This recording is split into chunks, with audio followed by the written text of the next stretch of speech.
at Lucas Wine and Spirit Superstore. 6,000 different wines and the largest selection of beer, craft whiskeys, fine spirits, and holiday gift packs between Dallas and Chicago. Planning a holiday party? Our event planners have you covered at lucaskc.com, where you can also find gift cards and our massive selection available for time-saving curbside pickup. We can even deliver on the Missouri side. Your gift always goes farther at Lucas, because when you sell as much beer, wine, and fine spirits in a week as some stores sell in a year, you can sell it for less. Much less. Lucas Wine and Spirit Superstore. In the Northland, just west of Liberty at 152 in Flintlock. Overland Park near 119th and Metcalf. And in South KC at 135th and State Line. Lucas Wine and Spirit Superstore. In a glass by itself. Your Kansas City Acura dealers are partnering with quarterback sensation Patrick Mahomes in support of his charity, 15 in the Mahomies, a foundation dedicated to improving the lives of children by focusing on health, wellness, and providing resources for communities in need. Test drive any Acura at J. Wolf Acura and J. Wolf Acura of Overland Park, and they'll make a donation on your behalf. Plus, you'll be entered for a chance to win a Patrick Mahomes jersey. Shop, save, and make a difference at your Kansas City Acura dealers. We're with KU basketball coach Bill Self. And, Coach, it's time to get your holiday gift cards from the Salty Iguana. Finally. Happy holidays. This year, buy $50 worth of Salty Iguana gift cards and get a $25 Salty Iguana gift card free. Salty Iguana gift cards make great gifts. Yeah, naughty, nice, doesn't matter. And when you buy $50 in Salty Iguana gift cards, you get a $25 gift card free. It's the Iguana's way of saying thank you for the last 31 years. Happy holidays from the Salty Iguana. Gomer's, a Kansas City tradition since 1969. 5 great locations in the metro. Nobody knows more about fine wine, spirits, and craft beer than Gomer's. Whether you're looking for that special gift or picking up your favorites for a relaxing evening, you'll find it at Gomer's. Once again voted Best Liquor Store in 2020. Place your orders online for curbside pickup. Gomer's, your hometown liquor store. When it's time to find the good stuff you're looking for, you find it at Gomer's. Friday Night Lights, college game days, and of course Red Sundays. They're here, and nothing goes better with football than Joe's Kansas City Barbecue. Joe's Championship Barbecue is perfect for your tailgate or your house party. Joe's smoked brisket, pulled pork, turkey, and ham, they're all available by the pound. And team them up with their great sides. It makes for a game-winning meal. Order online at joeskc.com. Order on the app or visit one of their 3 KC Metro locations in Olathe, Leawood, or the original in the gas station in KCK. At Metropolitan Community College, we are advancing Kansas City one student at a time. With 3 brand new state-of-the-art career technology centers, MCC is reimagining education and its impact on the development of the Kansas City community. Learn more about innovative technology programs and additional career paths that are perfect for today's job market. You can enroll now for spring classes, so explore your opportunities today at mcckc.edu. Metropolitan Community College. Your college, your future. You're listening to the most powerful sports station in the country. Sports Radio 810, WHB Kansas City, the power of sports. America's largest all-sports radio station presents the #1 motorsports show for 2 decades, Track Talk, brought to you by Lucas Oil Products. Here are the Racing Boys, Scott Traylor and Kirk Elliott. Good morning, everyone. Welcome to Track Talk here on Sports Radio 810 WHB and RBN, the Racing Boys Broadcasting Network. I'm Scott Traylor. The guy sitting across from me, he's Kirk Elliott. Todd and Austin here at Racing Boys HQ. Blake back at Sports Radio 810 WHB, helping with the show. Good morning, everybody. We got a damn good show lined up. There's a lot of news going on right now out in the racing world, and we're going to get into a lot of it today. We're first going to talk about tonight, Kirk, is the MWRA banquet will be taking place tonight. I'm going to be going to that. We're going to have Raul Romero on the show today to talk about tonight's banquet. And, Kirk, you know, we've been broadcasting the United Rebel Sprint Car Series for no less than 10 years, haven't we? And it was a little sad to hear that Rick Salem, good friend of the Racing Boys for all those years, has decided to sell the United Rebel Sprint Car Series to Terry Maddox, the combination of Maddox Cordy Promotions, and they're going to be taking that over. And think about the load that Terry Maddox is taking on now with all the other stuff that he's taken on with the ASCS and all the Warrior Regions, the Oil Capital Racing Series, now the United Rebel Sprint Car Series. A lot going on in Terry Maddox's life. But we thought we would talk to Rick Salem and thank him for all the great years that he's put, all the hard work he's put in. 16 years he's invested in the United Rebel Sprint Car Series. We'll talk to Rick Salem a little bit in hour number 1. And in hour number 2, I think one of the biggest stories of the week, Kirk, and I'll ask you, and I'll ask for your opinion on this. Kenny Brown has decided to start a 410 sprint car series here in the Midwest. And, the first thing that everybody says to me when I tell them that there's a new 410 sprint car series coming to the Midwest is that, where are the 410s going to come from? But after reading some posts and going through and reading what people are saying about the 410 series, I think there's a little bit of an excitement, a little excitement level about 410 sprint car racing coming back to this area. Now, will that affect the non-wing sprint car guys, like MWRA or PowerI, the guys that got some 410s, maybe want to throw a lid on their car? They don't want to have to pull all the way over to Illinois to run with MOA? I would think that you might see a couple of those guys defect as well. What do you think, Kirk, about 410 racing here? As we know, 410 racing really kind of struggled for a period of time. Savannah Speedway, 71 Speedway, where I used to race back in the 80s, ran 410 sprint cars for a long time, but it closed down years ago.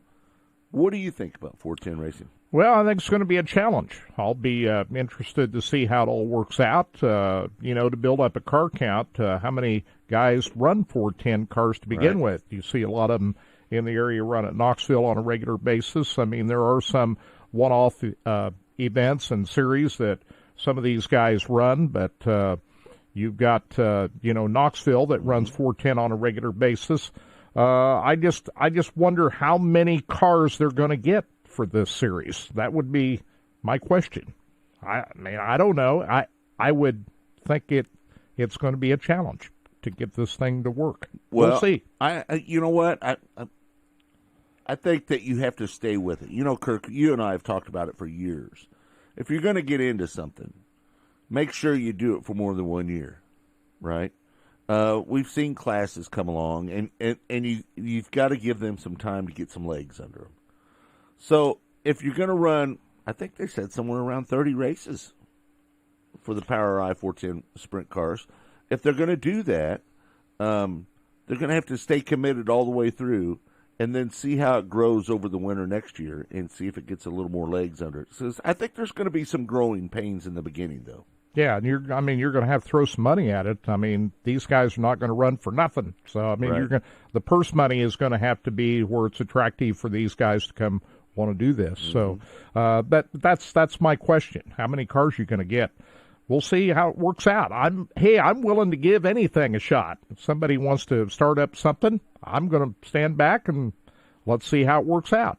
Right. That's my attitude about it. So I'm not going to, shove it into the ground right away. We'll see how it works out. Right. They probably know more than I do about who might be interested in running this series. So they probably do. We'll see. They probably know a little bit more. That's what I'm saying. I'm just going to sit back and watch. So, hey, I just want to remind everybody that we've got a live broadcast on Racing Boys tonight. I was going to get that at the end of all the news here. At the end of the news. Yeah. Okay. Yeah, well, yeah. We can throw that in tonight at 5 o'clock at Caney Valley Speedway. Right. So tune in for that. That was, Austin, that is an example of Kirk Elliott throwing me a wheel. Well, I didn't know you were not going to bring it up. So you don't know what I'll bring up. You don't know what I'll bring up. Kirk just dives right in there. I don't know if you watched last night. I don't know if anybody watched out there at Placerville and watched the B main for the 1,200 mini sprints. I didn't watch it. The lightning sprints. They had 37 lightning sprints, Austin. 37. I love Bob Douglas. Man, I wish people would support him like they do out there because 37 cars. But there was a car last night. I think his number was 77. I can't remember his name. And he did at least, Deidre and I counted at least 9 or 10 end-over ends down the back straightaway at Placerville. And they caught him after he'd already started flipping. So he might have done 2 or 3 before that. And let me tell you, man, it was horrifying watching a 1200 micro flip end over end no less than 10 times. Driver okay? Well, it kind of rung his bell a little bit. There it is right there, right? That's the wreck. I think he was an old non-wing sprint car driver. God, that was a heck of a ride. Is that not a flip or what? That was wild that flip. That is nasty. Man, you hate to see that, Yeah. man. Gosh, dogs. And it took him a while to get out of the car. That B main for those 1200s took forever. I don't know how many cars flipped and how many people got hurt, but that was a long, long B main last night. So long, it ended after midnight. I had to go to bed and get up and watch the highlights from the midget A main. Yeah, I watched the A main after I got up this morning. It finished up about 1 o'clock our time this morning. Kyle Larson coming up with the win. And you stayed up for it. I did not stay up. Oh, I watched okay. the A main this morning after I got up. I got you. So that's when I was with you. We had to get up early. I had to go to bed. Yeah. So, well, but anyway, I fell asleep on the couch watching it. Yeah. Well, that'd be easy to do. Right. Right. I got to also talk about. We'll get into personally here in a minute, but I want to talk about the changes with the format in ASCS. Yeah. What do you think about that? Your opinion matters. You've been around this series for a long time. My opinion doesn't matter at all, Kirk, because I'm no longer with the series any longer. So I will not be. Yeah, but you covered the series for 13 years, a long time. So you know what you're talking about. I really don't have a problem with what they're doing because they still have passing points involved in it. If you read it, I mean, only the qualifying is the change, right? You're still going to have to, once you get into your heat races, passing points is going to apply. Right. So I don't really. I like the changes they've made. I don't have a problem. No, I think like the drivers, and again, I've said this personally, that me as a driver, I loved qualifying because I excelled at it. You know, I was fast qualifier a lot of times, second fast qualifier, hold a couple track records over the years. I loved it as a driver. But the problem is, I don't think the fans enjoy it near as much as the drivers enjoy it. That's the only thing I say. But it is a more fair way to determine the lineup and not so dependent on the pill draw. Well, the pill draw, the problem with the pill draw and the passing points in the heat race, or the passing points, you know, if you get stuck in and I believe they're still going to have passing points in the heat races. Yeah. I should have got Terry Maddox on today and talked about it, but we'll get him on next week and talk about the new United Rebels Sprint Car Series as well as the passing points because they really didn't change it that much. It's just the qualifying is the biggest change. Yeah, and it's so I think I'm okay with it. And if you're wanting to attract, as many cars and as many teams as you want to the series, competitors like the chance to qualify and earn their way to good qualifying spots, right. Not have it depend so much on a pill draw. And the single car qualifying, I think that's what everybody doesn't like, so we don't have to go through that. And, the technology today to time these cars, you don't have to do single car qualifying out to, time these cars in. That's what's boring. That's what you and I don't like. So if you can, get the times qualifying with the group qualifying, I'm good with it. Yeah. I want to say hi to John Miller. He is listening from Ontario, Canada. Larry Waters hanging out with us this morning. Kenny, how you doing? A regular on the show, listening in today. Kirk, we got to talk about Jason Pursley. He's He's in a major battle right now after that wreck that he had last week, and it appears there's some paralysis involved. Well, I mean, we don't know all the details of everything, but he did go through a spinal surgery earlier in the week to repair some damage to his back and spine. And other than that, we don't have all the details. But he's in a struggle right now after that horrifying crash when he touched wheels with Buddy Kofoid on the back straightaway of the third heat at last weekend's Western World Championships down at Arizona Speedway. It was a frightening crash, and you know the scary part, and it really took me back to Kevin Swindell's accident when he landed hard. Flat. And he landed, you know, Dason Pursley landed pretty hard on the racetrack. Yeah. And so it ended up on its side. They tipped the car back over before they got him out of the race car. But then they took him into the hospital. At the time, we really didn't know that it was that serious. They took him in. We figured, you know, for observation and so forth. But it really wasn't until the next day we found out just how serious it was. Yeah. So we're thinking about Dason Pursley. I think you'd agree with me, Scott. He was one of the young and up-and-coming talents that we've seen in midget racing. I mean, the kid had a lot of talent. He's got a lot of talent. Yep. And we certainly wish him a speedy recovery. And I'm still saying right now, maybe we'll see him back in a race car. Kirk, there is a fund somewhere, I think, on the USAC page. Maybe you can look it up for me, but I believe there's a place where people can make donations. Yeah.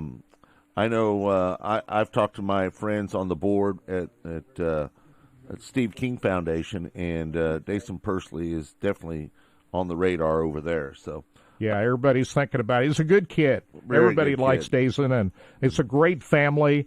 And boy, our prayers, everything go out to him and his family. It's going to be a struggle with his recovery, but boy, everybody's in support of Dason right now, and everybody's got him on our minds for sure. Are we surprised that Kyle Larson won last night at Placerville, No, Kirk? Not surprised about it at all. He got a, Thursday night, he didn't really end up he started outside the top 10, ended up in the top 10 on Thursday night, but last night he got a little bit better starting spot, started 7th in the A main. But hold on a second. Let me get my head around this, because he ran 5th. Did you have to run in the top 5 to qualify for the A main last night? I think it's basically where you qualified. No, you still have to run through your heat races. To get the starting spot, he won his heat race last night, or no, he didn't. He ran 5th in his heat. No, I'm sorry, I stand corrected. He finished first in his qualifying flight, which was flight 4 in qualifying. He was number 1 in that, and then I think that's what gave him the better Bumped starting up. spot last night than what he had on Thursday night. So he was able to start 7th. And he had the benefit of some yellow flags there to get himself up into position. He passed Emerson Axum with about 8 laps to go to win that feature event last night. Emerson finished in 2nd, and Bryant Wiedemann, who just coming off that championship in the Power I, finished in 3rd place last night. But it was good to see Jason McDougal out there. You know, he's driving one of the Tim's car, the 5T car. Right. So it was good to see him running out there last night. Yeah, Buddy Kofoid finished 5th. It looked like it was going to be Chris Wyndham's race to lose. I mean, he was leading the race, and then all of a sudden he ended up out of the groove up into the rough stuff up in turns 1 and 2. I'm not exactly sure what happened to Wyndham last night. The track had a couple rough spots on it last night. Yeah. Yeah.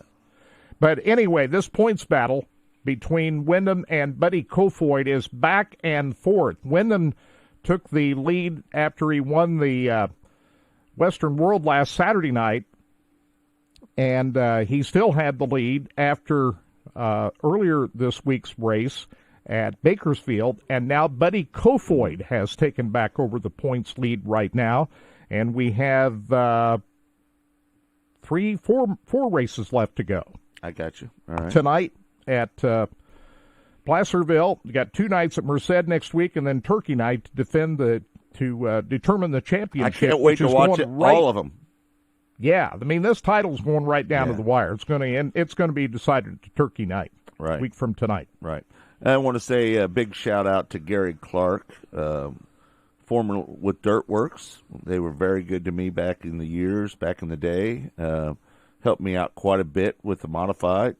Paul said the top 3 transfer out of the heats. So just to clarify that, so we know that the top 3 qualified out of the heat. Yeah, he didn't look very good in his heat race last night, Kyle Larson. How about Chase Elliott racing there last night? He didn't look too good, did he? Well, he's admitted himself he's still learning how to race these midgets. Mm-hmm. So, I mean, he hadn't done that all that often here.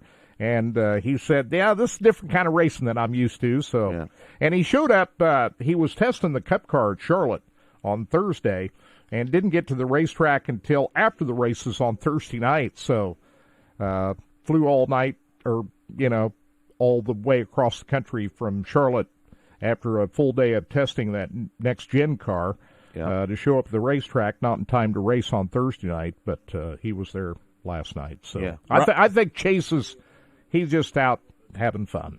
Ryan Timms won on Thursday night out at Placerville. Man, that fog was thick last night. Did you see that? Yeah. I thought it was going to rain it out. At first, when I turned it on, I went, what the heck's going on with the cameras? You couldn't see.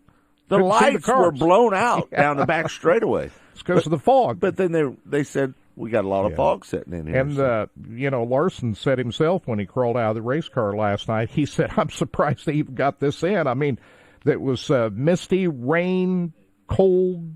Well, the track was wet.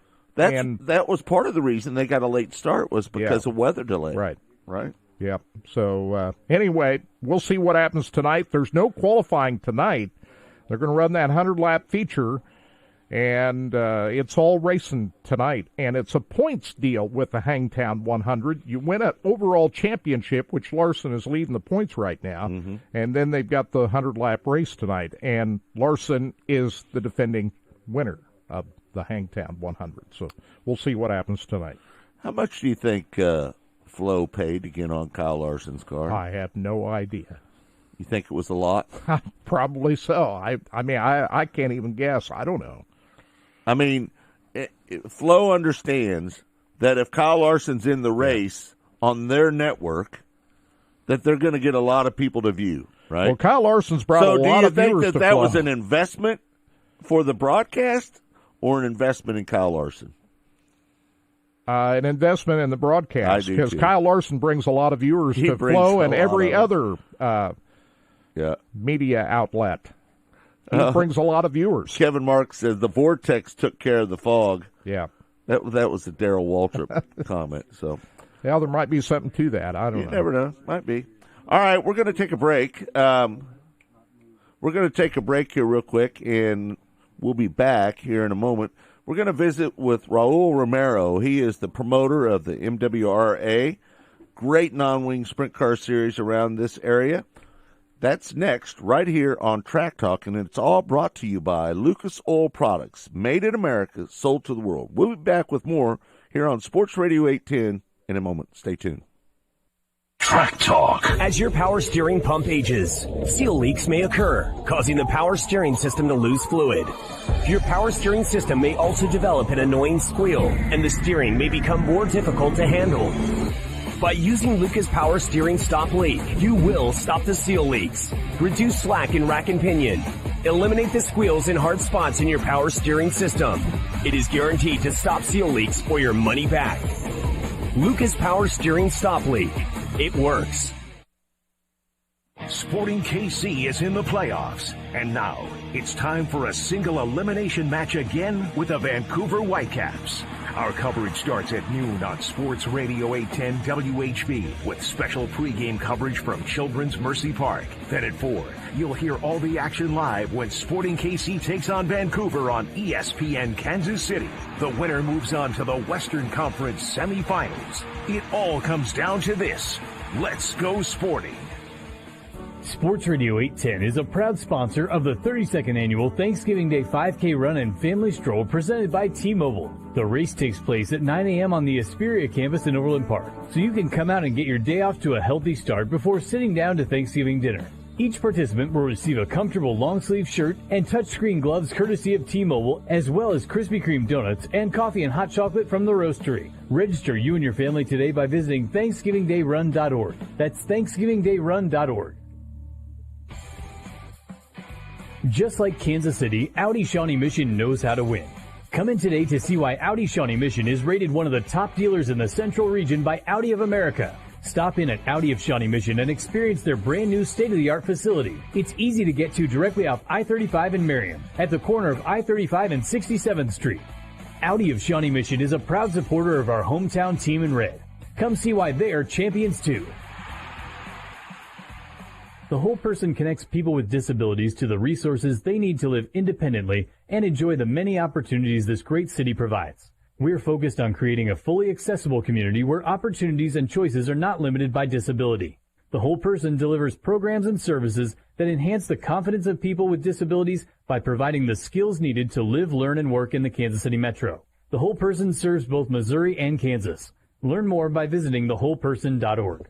At Reed Buick GMC, we are liquidating our pre-owned vehicle inventory. Hi, this is Trevin Reed. The fourth quarter is here, and that means one thing. It's time for everything to go. At ReedBuickGMC.com, we have over 200 pre-owned trucks, SUVs, and cars available for delivery. You can start your buying process online and finish up in our dealership in less than 60 minutes. Every pre-owned ReedBuickGMC.com vehicle comes with a minimum 6-month, 6,000-mile warranty. Call 816-436-6300 or go to ReedBuickGMC.com. Reed Buick GMC is values driven.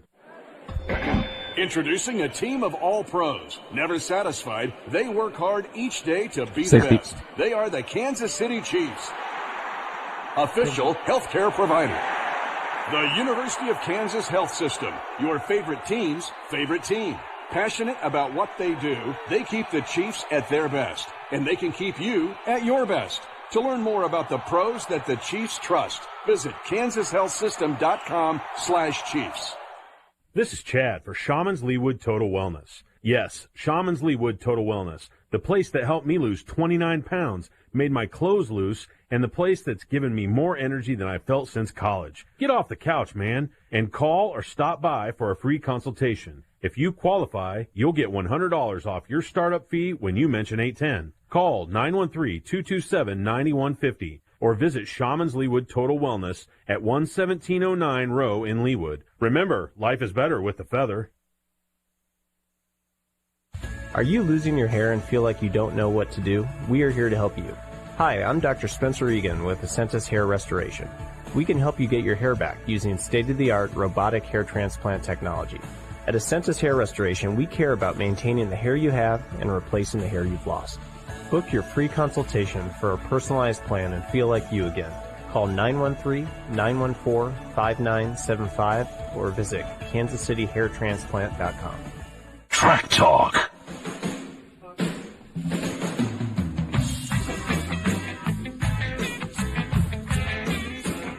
Welcome back.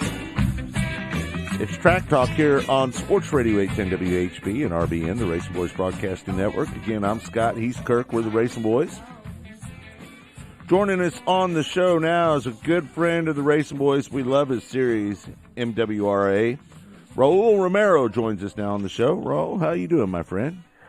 Oh, doing good, man. The sun's shining. It's going to be a nice, beautiful day. Yeah. Popped my very first Pedialyte and second bottle of water, so you're ready to rock and roll this afternoon. All right, you better pace yourself today because this is a big day for your group. You're going to have the banquet tonight. Tell everybody where that banquet's going to be. Yeah, so the banquet for tonight's event is the Gideon Event Space. It is in Baser, Kansas. Mm-hmm. Great little venue. Had a great time last year. Perfect setup for an event like tonight, and really excited to get that rolling. Yeah, yeah. Raul, I know last year when I went to this banquet, I was really impressed with the vibe in the room of all the people that competed with your series last year. The recognition they gave you and Jeff Miles and everybody that works for you. they were so appreciative of what you do for the series. And let's be fair, you might not pay as much as some other series, but it seems like the loyalty is there from the drivers. Would you concur? Yeah, it's a good day. You say we don't pay as much. We might not pay as much on a weekly basis, but we trump any other non-wing series around when it comes to payment at the end of the series championship. Right. Our winner tonight's going to get $5,000. So to say it's underpaid is not really a true statement. It's really good. I didn't mean it in that way, Raul. Just so you know, I'm just talking about what it pays to win. But like you say, your point fund money is much better than the others. Oh yeah, it was really a blast. Last year was the very first year. Didn't really know what to expect, coming into it, starting something like that. And it's a great family of athletes. I mean, that'll be shown tonight, when there'll be people there supporting each other. That didn't make the top 12. And it's a great group of people, that deserve a ton of respect. And I'm going to do everything I can to keep building and make it, a prestige program. And I think we're well on our way to that. Yeah, no doubt. Listen, your philosophy has been not to work your teams too hard. I know that you've always wanted to keep the amount of races around 20 cars. Is that the intentions for next year, or do you think you'll expand a little bit next year? You talking about 20 cars? Do you mean the amount of cars? You're talking about the amount of races? 20 races, I'm sorry. Yeah, so we schedule about 20. We know we're going to get about 15 in. That's what we did last year. That's what we plan on doing this year.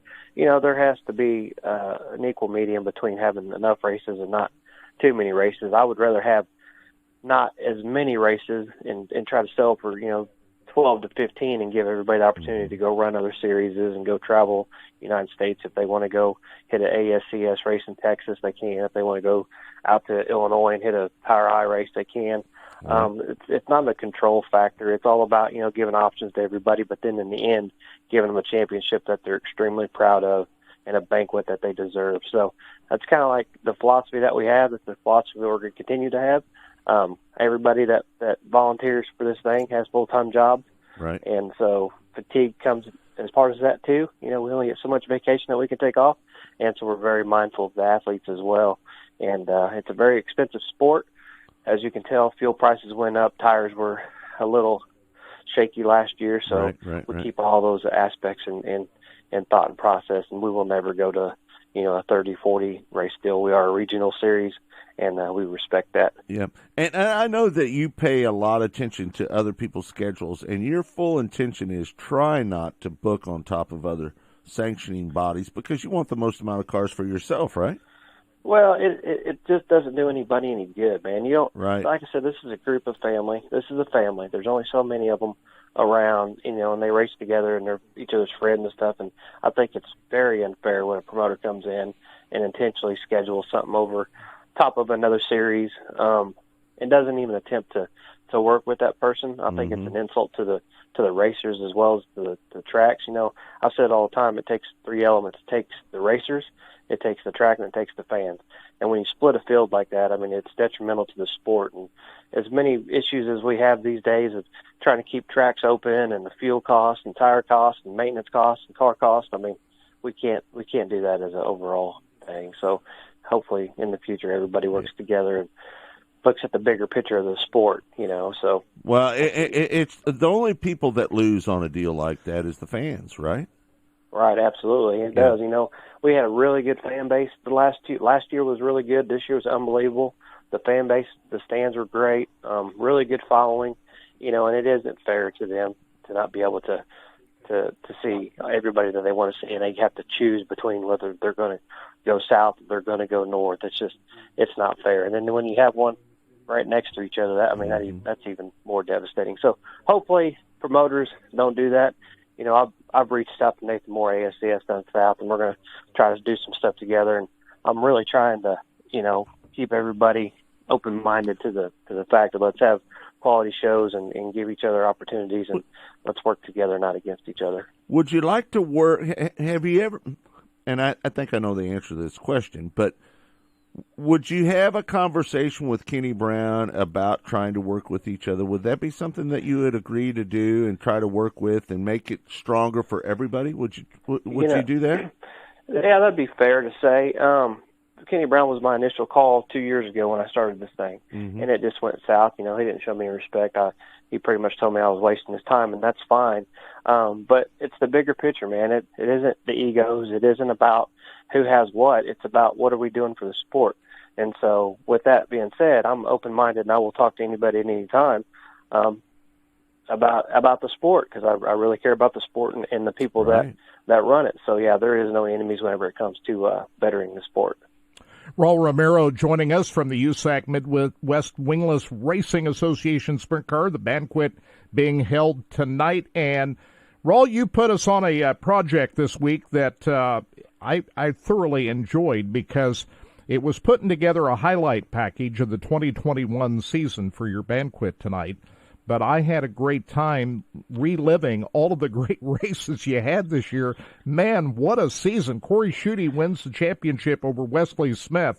But some of those races were just absolutely classic in 2021. Probably the best race I saw all year was Luke Howard's win over Schutte up at Bethany. But just kind of talk about the competition. This is why you're getting great fans to show up at these races, because the quality of the racing is fabulous.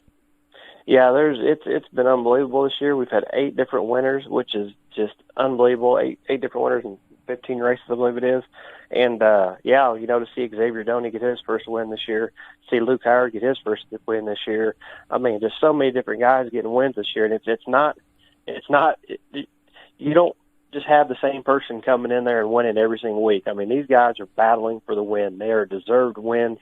Like I said, the Luke Howard, Corey Schutte at Bethany Fairgrounds, that was a bumper to bumper win. I mean, the one at Salina was close. I mean, every single one of them's been right next to each other. It's been unbelievable that the amount of competition is this is the strongest open wheel series in the Midwest without a doubt. Yeah, Salinas where Xavier Doney got his win. Jack Wagner got a couple of wins this year.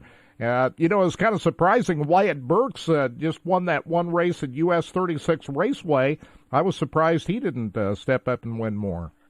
Yeah, everybody's stepping their game up. It's like I said, it's a hell of a competition now. Jack Wagner, man, he put on a show at Lakeside Speedway for Memorial. That kid is really coming around and going to be an amazing shoe as well. It's just the talent around this area is unbelievable. Whether you go Topeka Wyatt Burks or you go to Springfield Corey or Nixa Wesley, or if you go over towards and think about the Wagners, I mean it's tough. I mean these are really hard fought wins, and they should be very proud to be able to say that they won at the end of the night, because it definitely has not been handed to not a single person. Yeah. And Cody Baker and Tim Kent were the other winners this year. Baker winning the season opener at Nevada, and Kent at the Kansas State Fairgrounds. Yeah. Hey, Raul, let me ask you, are you going to expand your schedule? Or are you looking at some different tracks that maybe you didn't run this year? Oh, yeah. So we got a couple more tracks on the schedule this year. I mean, we had quite a few tracks last year. But, yeah, we've got some tracks we're adding this year, and you'll see some of the promoters will be at the banquet tonight. So really excited for that. But it's going to be a great season. Not in a super big hurry to get our schedule out there. We're, working with the ASCS's schedule and the World Outlaws and stuff. We're just trying to make sure we don't saturate the market at some of the places and continue to have a good fan base. But, yeah, our schedule will be out, probably in the next couple of weeks. Our rules package as well, which I'll just say right now, nothing's really going to change. So I'll announce that, make everybody feel good as well. But yeah, 22 is looking bright. I'm going to spread it out a little bit, and it's going to be fun. I'm really excited for it. As excited as I was coming in this year, I'm even more excited coming in next year. Man, oh man. Well, it's a good thing, and you have such momentum that I think if I'm Kenny Brown, I look at the competition, the people that are running against me are running the similar cars that I ran. I think it's a no-brainer to work with you in the future, and I would like to see that. That way we can have stellar car counts, maybe get up over 30 cars this year. I know your average is over 20, right? Yeah, our average was 28 last year. Our last race that we had was 39 cars. How about that? We've been doing really, really good. Had a lot of over 30 nights. B-main pretty much every single week. It's been great racing. I mean, these guys have put on a hell of a show, and it's been unbelievable. You know, we talked about what Power Eye's doing. You know, I see they started the new 410 Wing Series, you know, and somebody might say, oh, why that? You know, I'm like, hey, that to me, that's just another opportunity for another driver to discover what we do. If they can bring some 410 Wing guys around this area, then, hey, maybe one of them might say, hey, I want to try it without a wing, come run with us. So I look at any open wheel racing is good, you know, good for our area and good for our sport. So I'm kind of excited for that, actually. With that being said, are you concerned about a couple guys putting a lid on their cars and going running with those guys? Yeah, no, if the guys want to run to, man, like I said, this is not a power trip. If the guys want to go run the 410 deals, it's their program, it's their car, it's their money. They're allowed to do whatever they want to do. Right. There shouldn't be ever be anybody tell them, you know, you can't go run with them. You need to be dedicated to us. You know, just like our championship banquet. If you ended up in 6th place and you missed 3 races, guess what? You're getting picked for 6th place. You're getting awards for 6th place. We don't have a perfect attendance award because it's all about whatever works best for your family and your program. So we don't look down on that at all. It's all about open wheel racing. As long as you're racing, whether it's another series or our series, it's building the sport, and that's all I really care about. All right. Raul, before I let you go, do you got anything you need to add or want to get out to the people that are listening around the Midwest here on Sports Radio 810 WHB? The only thing I can say is, man, keep your eye out. Midwest Wingless Racing Association is going to have an awesome schedule next year, and just stay tuned for some changes and some really, really cool stuff coming our way. All right, Raul. Well, I appreciate you getting up early on a Saturday morning to be with us on the show. Good luck to you. I'll be at the banquet tonight. I can't wait to get out there. We had a great time last year. Looking forward to it again tonight. I'll see you a little bit later. All right, my friend? All right, sounds good. See you guys. All right. There you have it. Raul Romero. He is the promoter of the Midwest Racing Association. And, man, what a series. Only 2 years old. Great car count.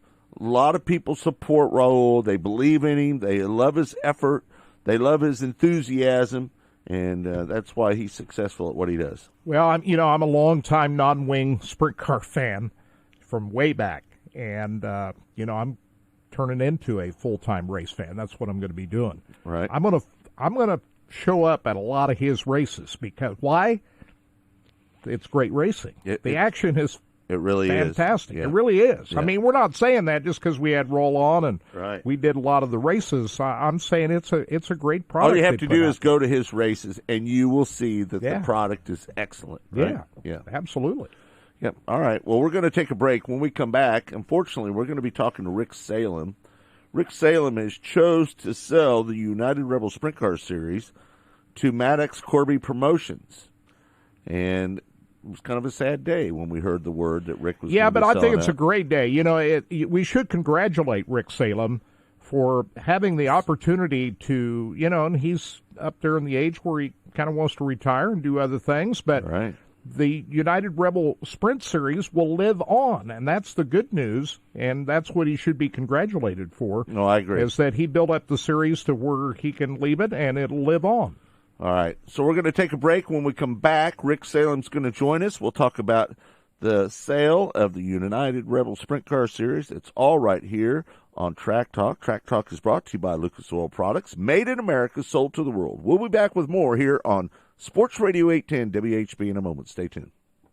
Track Talk. Next to your vehicle's engine, your transmission is the most important component of your car.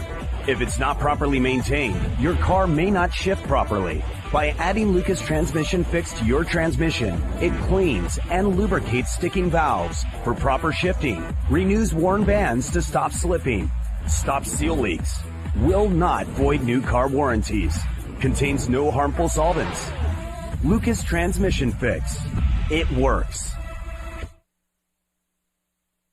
Hey Kansas City, it's Jeff Briggs with Victory Chrysler Dodge Jeep Ram, home of the Victory Effect. Our pledge to drive down vehicle pricing for the city we love. The Ram Power Day sales event is on till the end of the month. Quality incentives combined with all-time low interest rates and all-time high trade values make it a great time to buy. We know it's hard to find a replacement, but did you know if you custom order a new vehicle at Victory, you get to play best ball with the factory incentives? That's right. Get an accurate upfront price quote when you order today, and if the rebates are better when the vehicle arrives, the extra savings goes right in your pocket. It's a simple process, and we can show you how easy it is to customize a new vehicle and have it shipped directly to you, complete with your name personalized on the window sticker. And don't forget, if you have a trade, we will buy your car at top dollar, regardless if you purchase a new vehicle from us or not. Visit us at Kansas City's only automotive outlet mall, the Legends Auto Plaza, on the southeast corner of 435 and Parallel, just east of Nebraska Furniture Mart, or online at VictoryMotorsKC.com, where our first price is better than their last. Spectrum Brands, the leading supplier of hardware and home improvement, is looking for workers at their local warehouse in Edgerton, Kansas, right off I-35. You'll receive day one benefits, 12 paid holidays, and become part of a culture that we love, made up of the right people, a diverse group of people with varied backgrounds. Spectrum Brands is hiring for warehouse workers $16 per hour and equipment operators $17 per hour. Must have 6 months recent reach truck or order picker experience to be an equipment operator. Apply today at SpectrumBrands.com/careers. That's SpectrumBrands.com/careers. Turn your job into a career with Spectrum Brands. Your Kansas City Acura dealers are partnering with quarterback sensation Patrick Mahomes in support of his charity, 15 in the Mahomies, a foundation dedicated to improving the lives of children by focusing on health, wellness, and providing resources for communities in need. Test drive any Acura at J. Wolf Acura and J. Wolf Acura of Overland Park, and they'll make a donation on your behalf. Plus, you'll be entered for a chance to win a Patrick Mahomes jersey. Shop, save, and make a difference at your Kansas City Acura dealers. When others treat your fries as an afterthought, all you're left with are cold, soggy fries. That's why Wendy's new fries are ones you won't forget, guaranteed to be hot and crispy, or we'll replace them. We're talking natural cut, skin-on fries, perfectly seasoned with a hint of sea salt. In fact, they're even preferred almost 2-to-1 over McDonald's. These are fries so hot and crispy, they beg a new question. What would you like with your fries? Try them today, only at Wendy's. At participating U.S. Wendy's, taste preference based on a national taste test by an independent research company. 60 seconds, fellas. Sunday, Patrick Mahomes and the Chiefs are set to take on the Cowboys. We'll get you warmed up with the Central Bank of the Midwest pregame show beginning at 9 a.m. Then we'll bring you live listen-ins of all the early action, including the Colts and Bills and the Packers and Vikings. We'll Let's try to be have up all the by latest 55. leading up to the kickoff, and we're back immediately after the game with Kansas City's best postgame show. It's all Sunday on Sports Radio 810 WHB. The choice of a lawyer is an important decision and should not be based solely upon advertisements. I'm attorney Mike DePasquale. I played linebacker. I won a state championship. I played Division I ball. I know a thing or two about winning.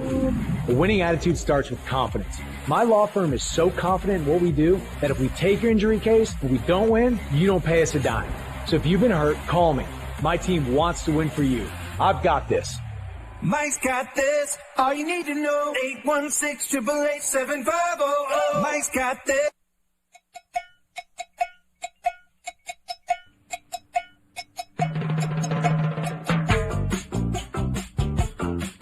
Welcome back to Track Talk. It's all brought to you by Lucas Oil Products, made in America, sold to the world. Want to thank Brandon Bernstein, Forrest Lucas, Dave Wanzer, and everybody over at Lucas Oil for believing in the Race Boys the last 12 years. Great relationship with those guys over there.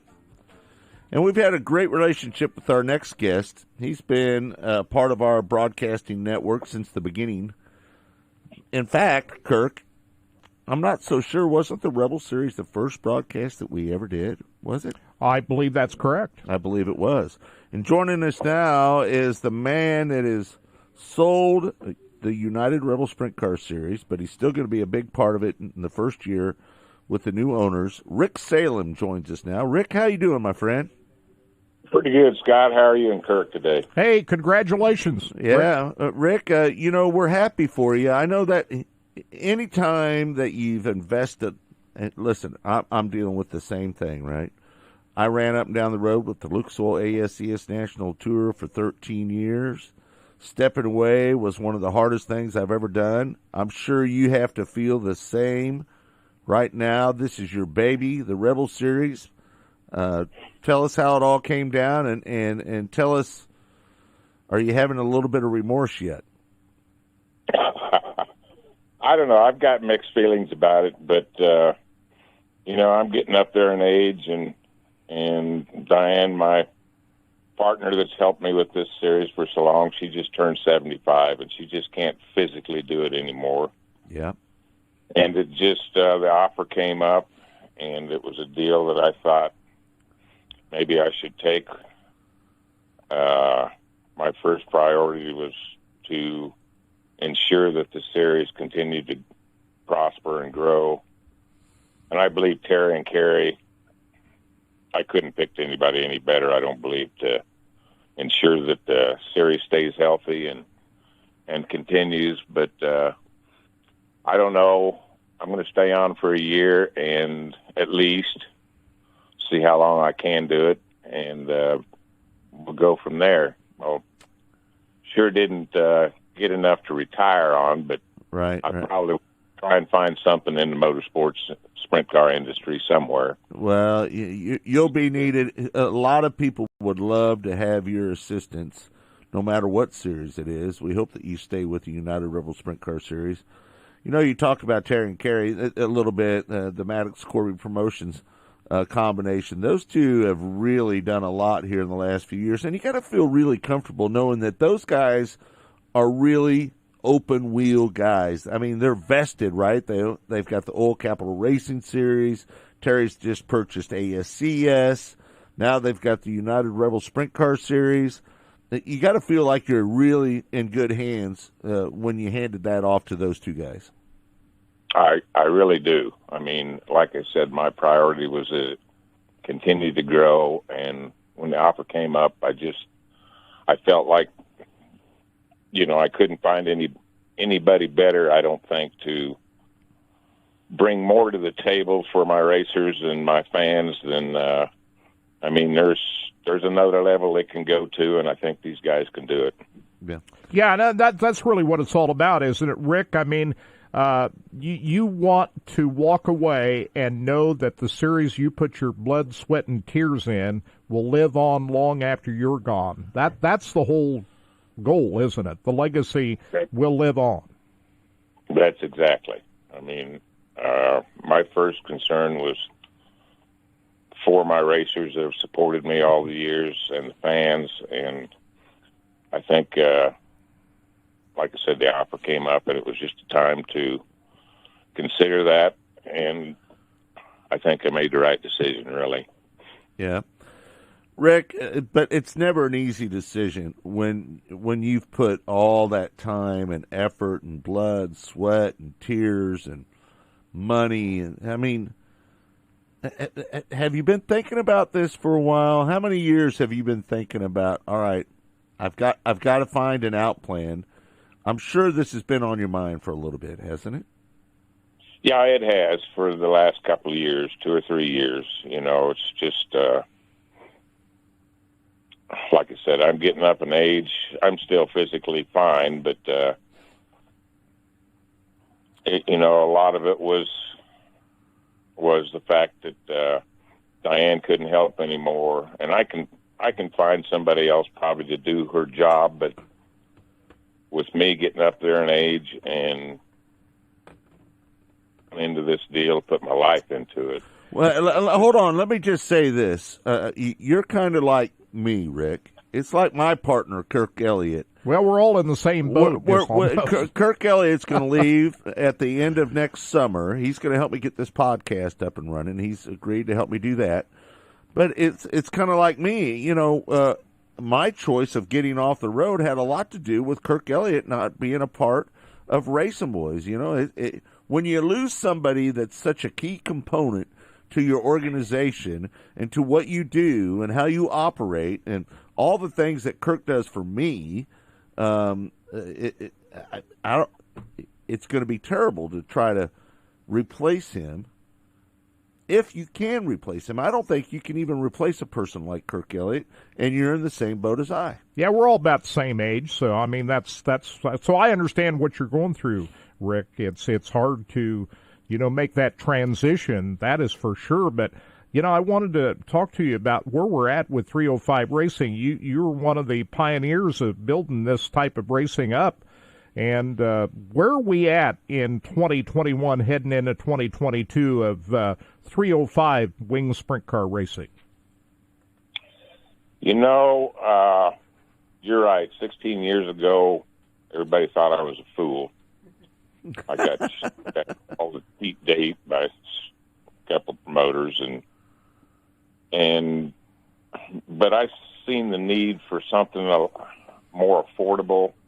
Yeah. For the racers, not only the racers, but the tracks, especially out here in Kansas. I mean, people just are loaded with tons of money. And, I mean, it was a great deal, and it still is. But I worry about the cost of things going up so high and running off the normal little Joe Blow racer that could afford to do it in the past. Right. Well, but Rick, there's no secret that 305 racing is getting more expensive, right? Exactly. And you know, I tried to. I mean, when we first started racing, I think it paid $400 to win, and now all our races are up to at least $1,000 to win usually, and some of them $3,000, $2,000, and even at Belleville, the highest paying 305 race right at the moment is $7,000 to win and $1,000 to start the race. And you know, I've had a lot of support from the tracks and the racers. 2 minutes, Phil. Able to do that. Yeah. So I'm just I just wish we could find a way to control the costs on these motors.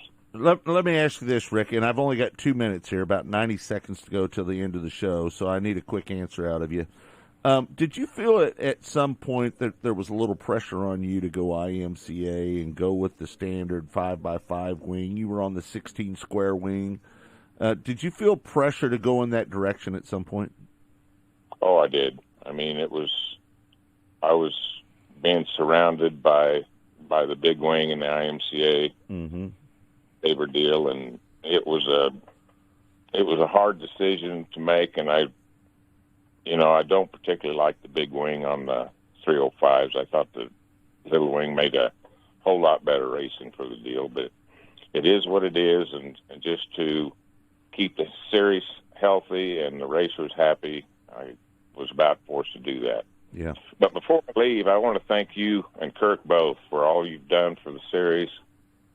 And, I mean, you have guys who supported me and supported this series and supported our fans by bringing your broadcasts. And I hope down the future we can continue, but I just want to thank you guys for all you've done for the series. It's been a pleasure. Yeah, it's been a pleasure. Never say never. We might be able to make that all work to where we continue bringing those audio broadcasts. We'll work on that, and hopefully we can make that happen in the future.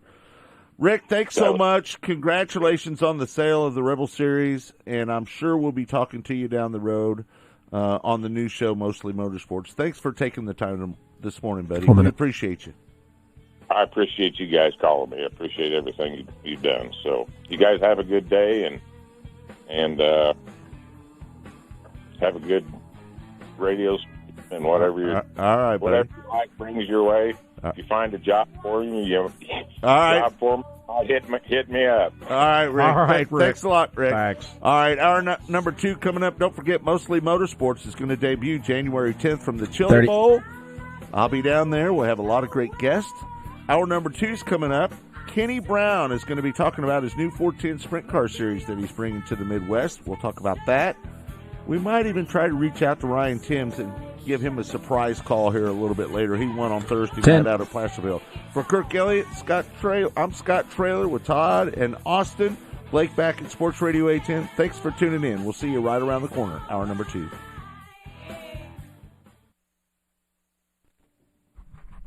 Thanks, my man. Appreciate it. That was a good one, fellas. Appreciate it, brother. Have a good weekend. Y'all have a great one. Go Chiefs. Go Chiefs. Have fun at the game, brother. I will. Appreciate y'all. Talk to y'all next week. All right, cool. It ensures the long life of your car and its expensive components. That's why Lucas Oil takes automotive protection so seriously. Lucas heavy-duty oil stabilizer bonds with motor oil to shield engines from heat and wear. So take pride in caring for your car and pass that pride and knowledge to the next generation for years of smooth, reliable driving on the long road ahead. Trust Lucas Oil. It works.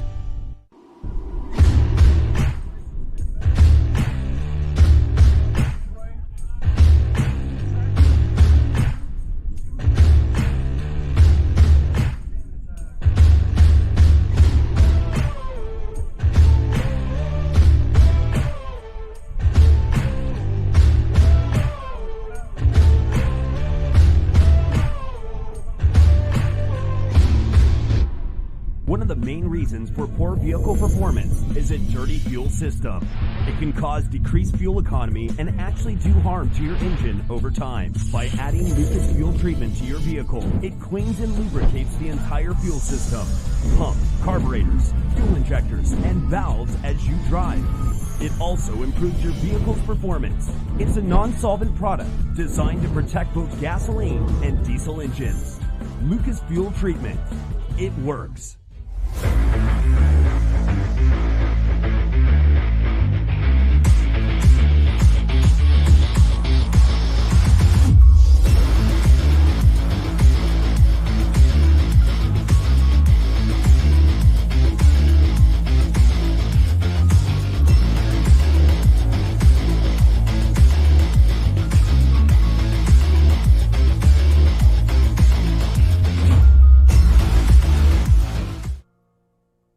Rod End Supply is involved with a variety of motorsports as well as industrial applications with many different types of products. Since 1989, Rod End Supply has provided superior products priced competitively. Whether you're racing at the circle track or drag strip, rock climbing, or going off-road, Rod End Supply has an assortment of rod ends, radius rods, and specialty products to keep your equipment moving. Rod End Supply's experienced staff is ready and willing to help you with your needs. Their promise is to continue to provide a superior product with superior service so you can stay in front of the field no matter what it is. To learn more, go to rodendsupply.com. They're especially sportswear in-house. We do all of the screen printing, all the embroidery. We do some vinyl. The other add specialty items like your pens, magnets, notepads, calendars. You can actually buy that to build your business to make it larger. We have the largest screen printing process and the largest embroidery anywhere around in the area. We can do stuff all the way from your school clubs to sports teams, a professional look in the office. If you can imagine it, we can do it for you. There is less than 1/100th of an inch of motor oil protecting your car's engine. Friction and heat causes engine oil to experience thermal breakdown, weakening its ability to protect the engine and its parts. Lucas Heavy Duty Oil Stabilizer is specially formulated to resist thermal breakdown, protect vital engine parts, and extend the life of your engine. It also stops smoking, knocking, and oil consumption in worn engines. Lucas Heavy Duty Oil Stabilizer. Keep that engine alive. Alumatech Products is the premier aluminum cabinet company as well as custom aluminum trailer manufacturer. They specialize in custom cabinetry and production units. All the cabinets are built in-house by exceptional craftsmen. Alumatech Products also offer truck caps that are built from the ground up, starting with a framework all the way to a complete build. The folks at Alumatech are driven to produce quality, long-lasting products through innovative design to best suit you. For more information, go to alumatechproducts.com. Missouri's must play getaway. Osage National Golf Resort. 3 9-hole courses to choose from at the Lake of the Ozarks in the Osage River Valley. Stay and play packages in our first-class condos. A beautiful clubhouse complete with pro shop and exercise facilities. A large pool for relaxation and families. The Eagle View Sports Bar and Grill. Great wedding facilities. Go online and make your tee time today. Race fans, the National Sprint Car Hall of Fame and Museum is open 7 days a week, year-round, for you to come in and check out all of the wonderful race cars on display in the museum. And our online store at sprintcarstuff.com is open 24 hours a day for you to check out everything that we have in stock for sprint car fans. Whether it's for a birthday, anniversary, or Christmas, sprintcarstuff.com has it all. That's at the National Sprint Car Hall of Fame and Museum in Knoxville. We not only look to the future, we design it. Our excellence and professionalism in craftsmanship, quality, and safety is unmatched in the industry. We are proud suppliers to some of the most elite race teams in the world. We build it, you drive it. We are here to help you win. Next to your vehicle's engine, your transmission is the most important component of your car. If it's not properly maintained, your car may not shift properly. By adding Lucas Transmission Fix to your transmission, it cleans and lubricates sticking valves for proper shifting, renews worn bands to stop slipping, stops seal leaks, will not void new car warranties, contains no harmful solvents. Lucas Transmission Fix. It works. Next to your vehicle's engine, your transmission... Hey, this is Larry the Cable Guy, and you're listening to Racing Boys, and if you ain't listening to them, you get out of the country because you're a communist. I love the Racing Boys. Like Mater says, they make me happier than a tornado in a trailer park. You know, the funny thing about that is the Larry voice and the Mater voice are exactly the same. Get her done! Welcome to Hour 2 of Track Talk on the Racing Boys Broadcasting Network. Brought to you by Lucas Oil Products. Made in America, sold to the world. Here again are the Racing Boys, Scott Traylor and Kirk Elliott. Welcome back. It's hour number 2 of Track Talk, and it's all brought to you by Lucas Oil Products. Made in America, sold to the world. That's right. Sold to the world, Kirk. Did you know that? Yes, I did. Made right here in America, and it's sold to the world. I was aware of that, yes. Yep. Great partners. Lucas Oil Products have been with the Racing Boys now going on, I think, 12 years. Man, oh man, that's a long relationship, isn't it, Kirk? Yep, they're the best. Yep, sure enough. We've got... How'd you like that hour number 1 with Raul Romero from the Midwest Racing Association? Yep. And Rick Salem. Man, I got to start off by saying I feel a little bad for Rick. Why? No, he doesn't want to stop. The problem, here's the problem. He's lost. He's kind of like me. I thought about this during the commercial break here just a little bit. It's kind of like me. It's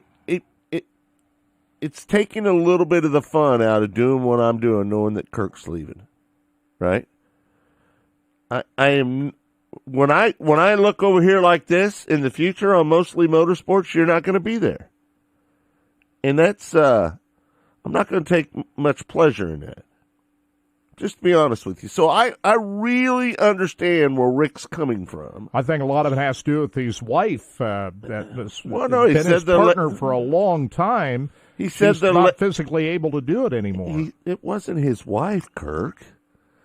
It was a friend of his that's 75 years old, a lady that was 75 years old. It wasn't his wife. Yeah.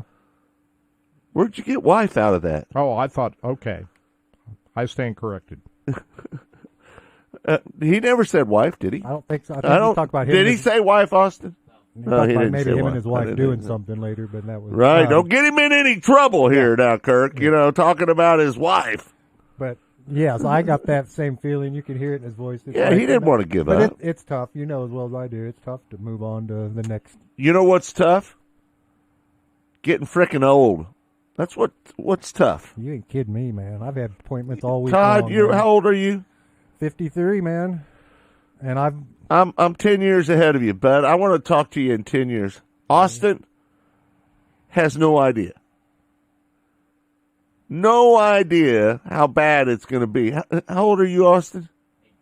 18 years. Oh, my God. That's your whole life in front of you. My God. One of our producers is going to be 18, Todd. 18 years old. And a damn good sprint car driver at that on top of it. Younger than my daughter, so. Yeah. I always wanted a son. Now I'm going to have to adopt John O'Neill's son. I'm looking forward to it. Hey, Austin, turn that mic over there to you.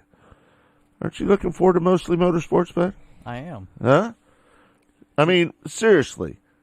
This is something new for you, and who knows what kind of opportunities that, that can open up for everybody that does this show. I'm hopeful that somebody out there will see that you're an outstanding driver. Maybe we can get you a ride in a sprint car someday, and you don't have to spend your family money doing it. Wouldn't that be great? That'd be really nice. That would be nice, wouldn't it? Yeah, it'd be a lot easier on our daily life. The old wallet.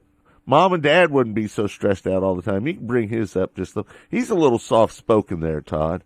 You know what I mean? And wouldn't that be nice to be able to bring that up and not have to worry about Mom and Dad pulling it out of their pocket all the time? Especially when you have years like I just had, where you crashed 5 complete cars, and then your pocketbook starts hurting. You guys spent some money this year, didn't you? We spent way too much money. We spent about 2.5 years worth of racing in 1 year. Yeah, man. You crashed 5 cars this year? Yeah, pretty much.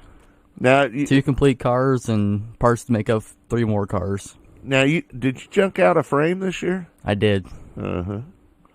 Got it fixed. Where was that at? Lake Ozark. Lake May Ozark. 30th. Yeah. You were fast that night, too, by the way.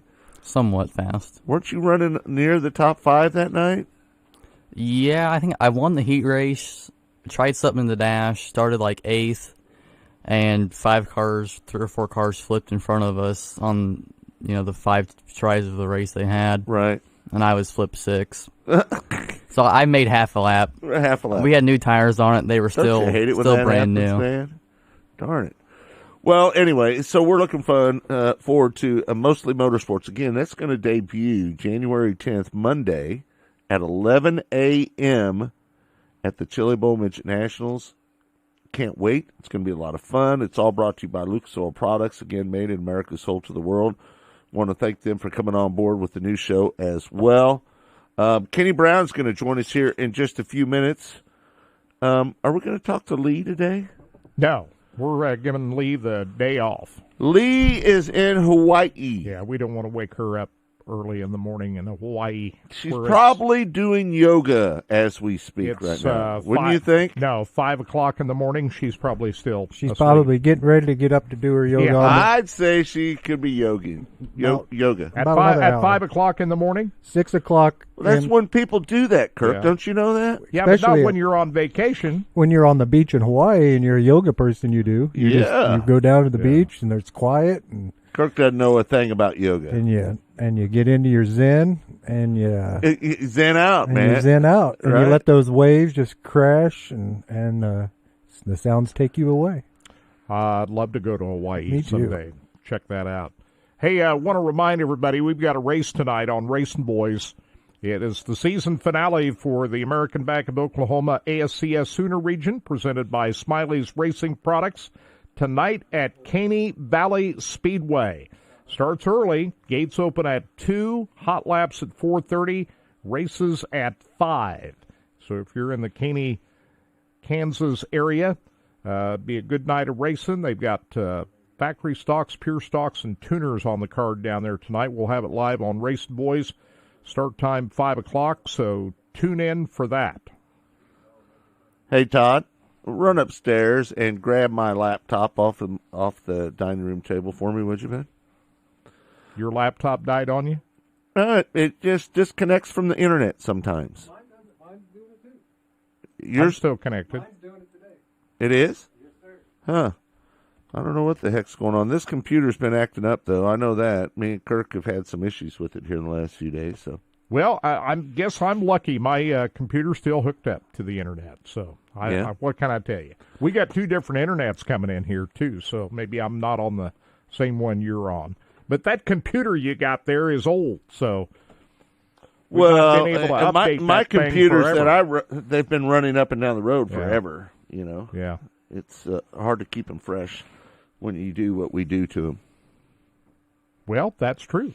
So, anyway, Kirk, let's get back to talking about what do you think? I don't need the power source; it'll hold up for an hour. What do you think about?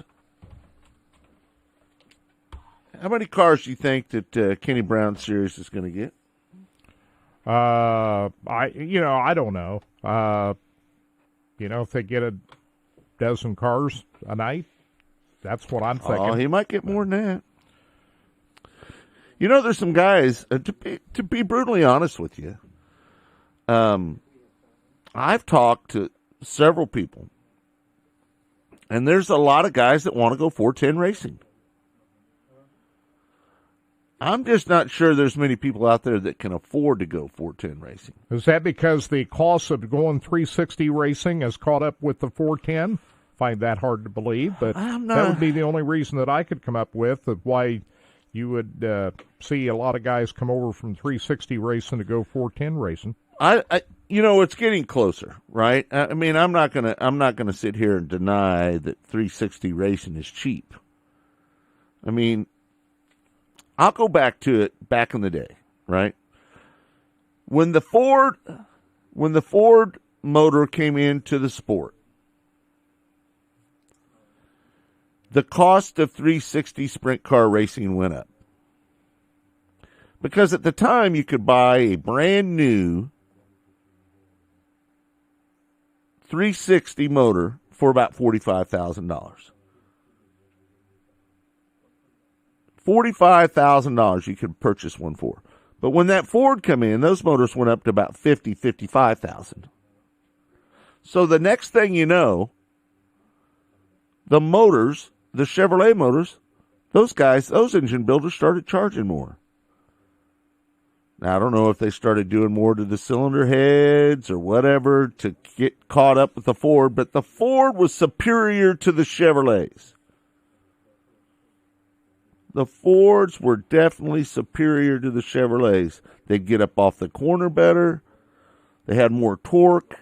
You could turn more RPMs with them. They really excelled on the big tracks, the Ford motor did. And so I just think that when monkey see, monkey do. You know what? You're selling your motors for $55,000, so am I now. And I think that's what happened. Not only that, the cost of everything has gone up. Hey. I mean, everything. Fuel to get to the racetrack, the cost of everything. Right. And it's going to continue to go up. Right. That's the big problem. Inflation. Well, and another problem, if you've got a top flight 410, you're going to have to freshen that motor up. I mean, one that can contend with the World of Outlaws, right? If you have one of those motors, you're going to have to freshen that motor up every 7 to 9 races. Compared to a 360 motor where you can run, you don't want to do it, but I've seen guys run them 25, 30 races. How many nights do you have on your motor? Hold on, I can't hear you. We put 25 on them. 25. Yep. What if you had to refreshen your motor every 7 to 9 races? I wouldn't be doing it. Right. I mean, every rebuild is about $500 to $7,500. A 410, it's probably more closer to 10, right? Yeah. Right. So just think about that, Kirk.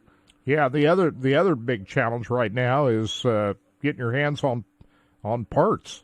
You know, the supply chain is not going to get rectified anytime soon. So how quickly are you going to be able to get parts and pieces? Well, I haven't investigated the parts and pieces of things yet.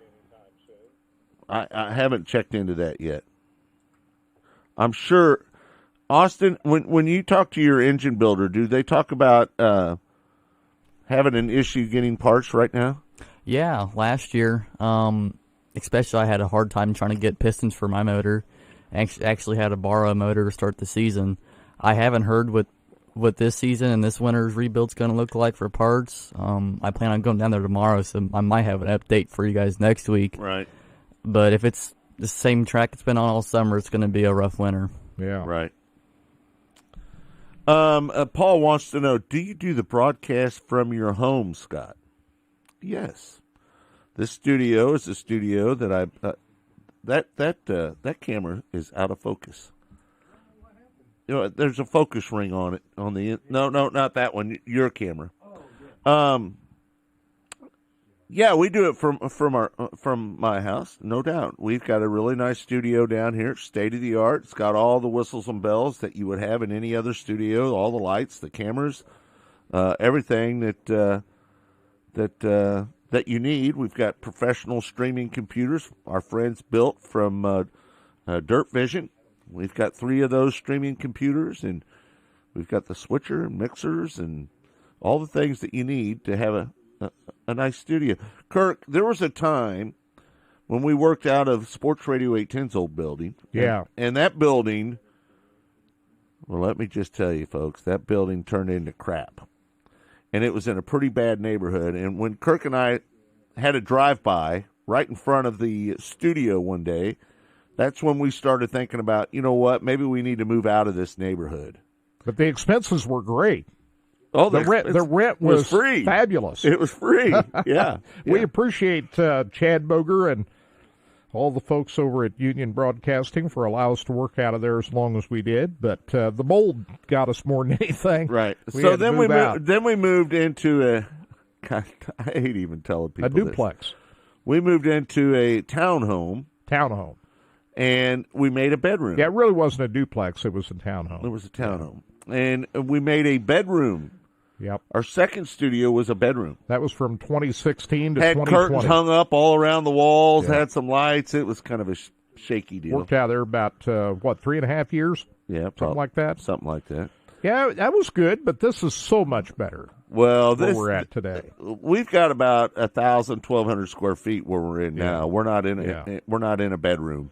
You know, the thing I like about working out of here versus Yeah. the old 810 studio, yeah, it feels, when you hang out here and watch races on the weekend, and, it feels like home. When you're hanging out at the old studios, it just had a sterile feel to it. You didn't want to really hang out there in the evening.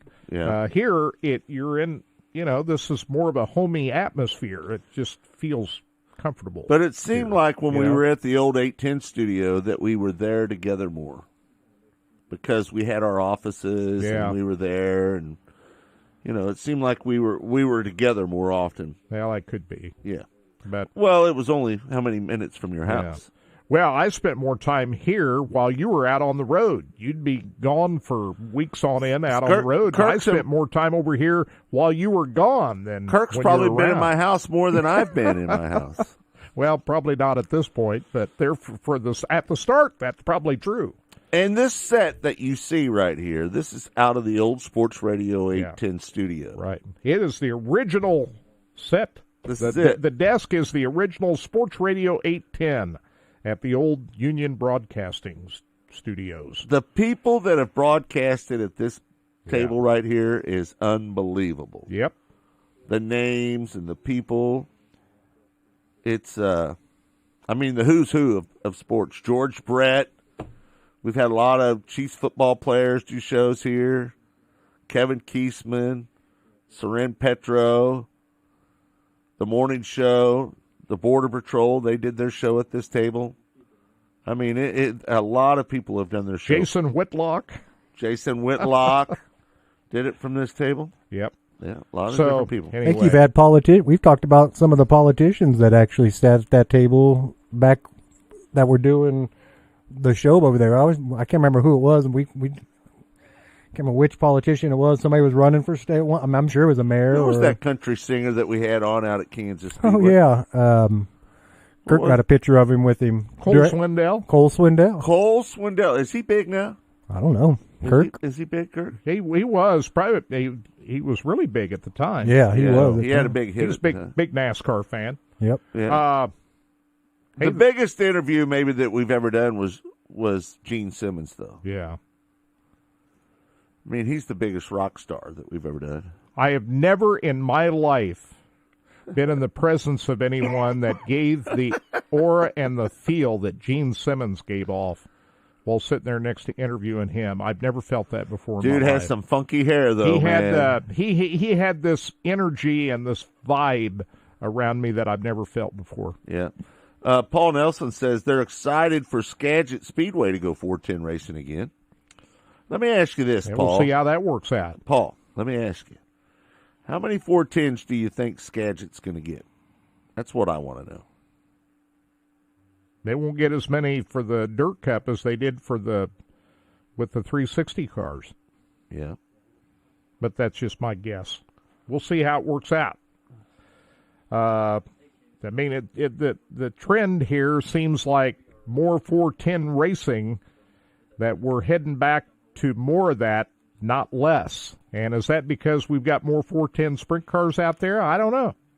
Well, I think people... I don't think so. I think people are... The lure to 410 racing really is the money. Right? But I can tell you, I like the direction that Terry Maddox is going with ASCS. Absolutely. He's already brought the purse back up. Yep. $200,000. This year it paid $40,000 to win the championship. Next year, it's going to pay $50,000 like it did the year before. Yep. And I'm sure Terry's working hard at trying to. I don't know if he's trying harder to get him any tow money. First of all, I have a problem with calling it tow money. It shouldn't be called tow money. It should be called appearance money. Because when you have a 2-day show and that promoter doesn't see you leave the pits, I almost said it, didn't I, Todd? I just about dropped the F-bomb right there on the air, didn't I? Anyway,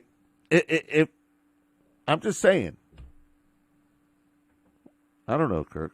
Well, I think Terry's done some excellent moves here in terms of the qualifying, the format, trying to up the point fund, do a lot of things to attract a lot of these guys to run the full circuit. And the scheduling, I think, is important, too, that he's going these West Coast trips cost too much money. So if you kind of tighten up that schedule a little bit where it's more doable from a travel standpoint, I think that's a good move. I hear the trips to PA and the Northwest are done. I think that's good. Well, Kirk, we know. Because we're just like one of the teams when we travel up and down the road, right? Maybe we don't have the expense of crashing a car like the team does. Right.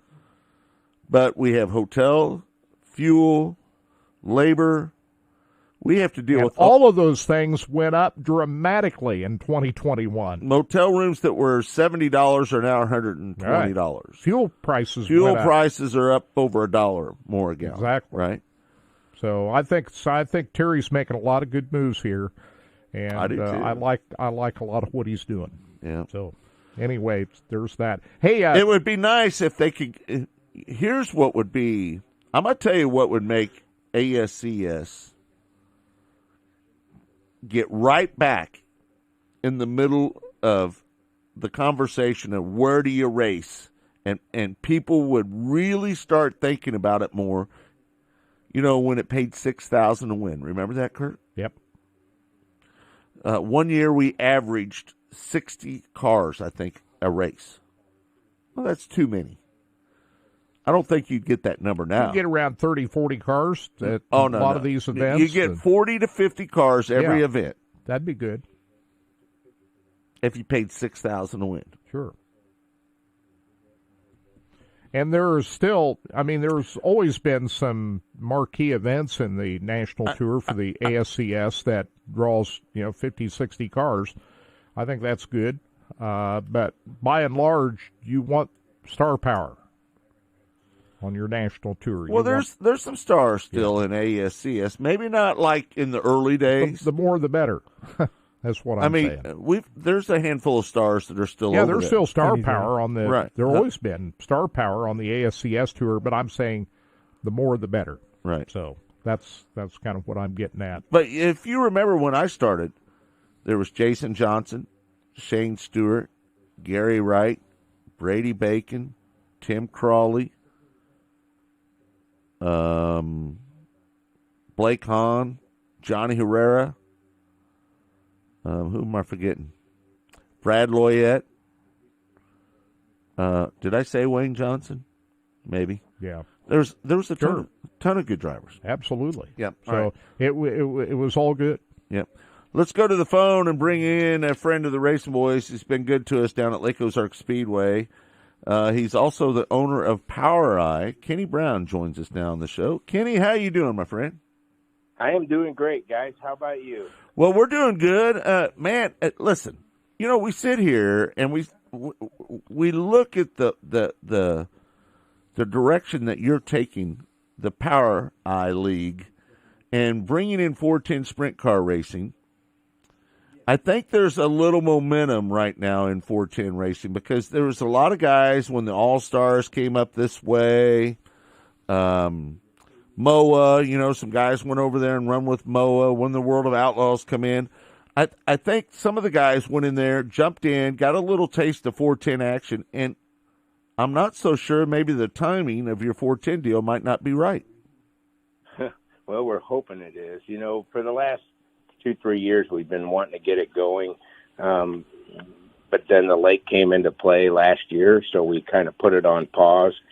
And then getting the lake, you know, with the venue it is for winning sprint car racing, whether we're running ASCS, the All-Stars, the World Outlaws, it was just something that fit for us. And the other thing is we've got a good tier system where you run, you know, quarter midgets, micros off to sprint cars.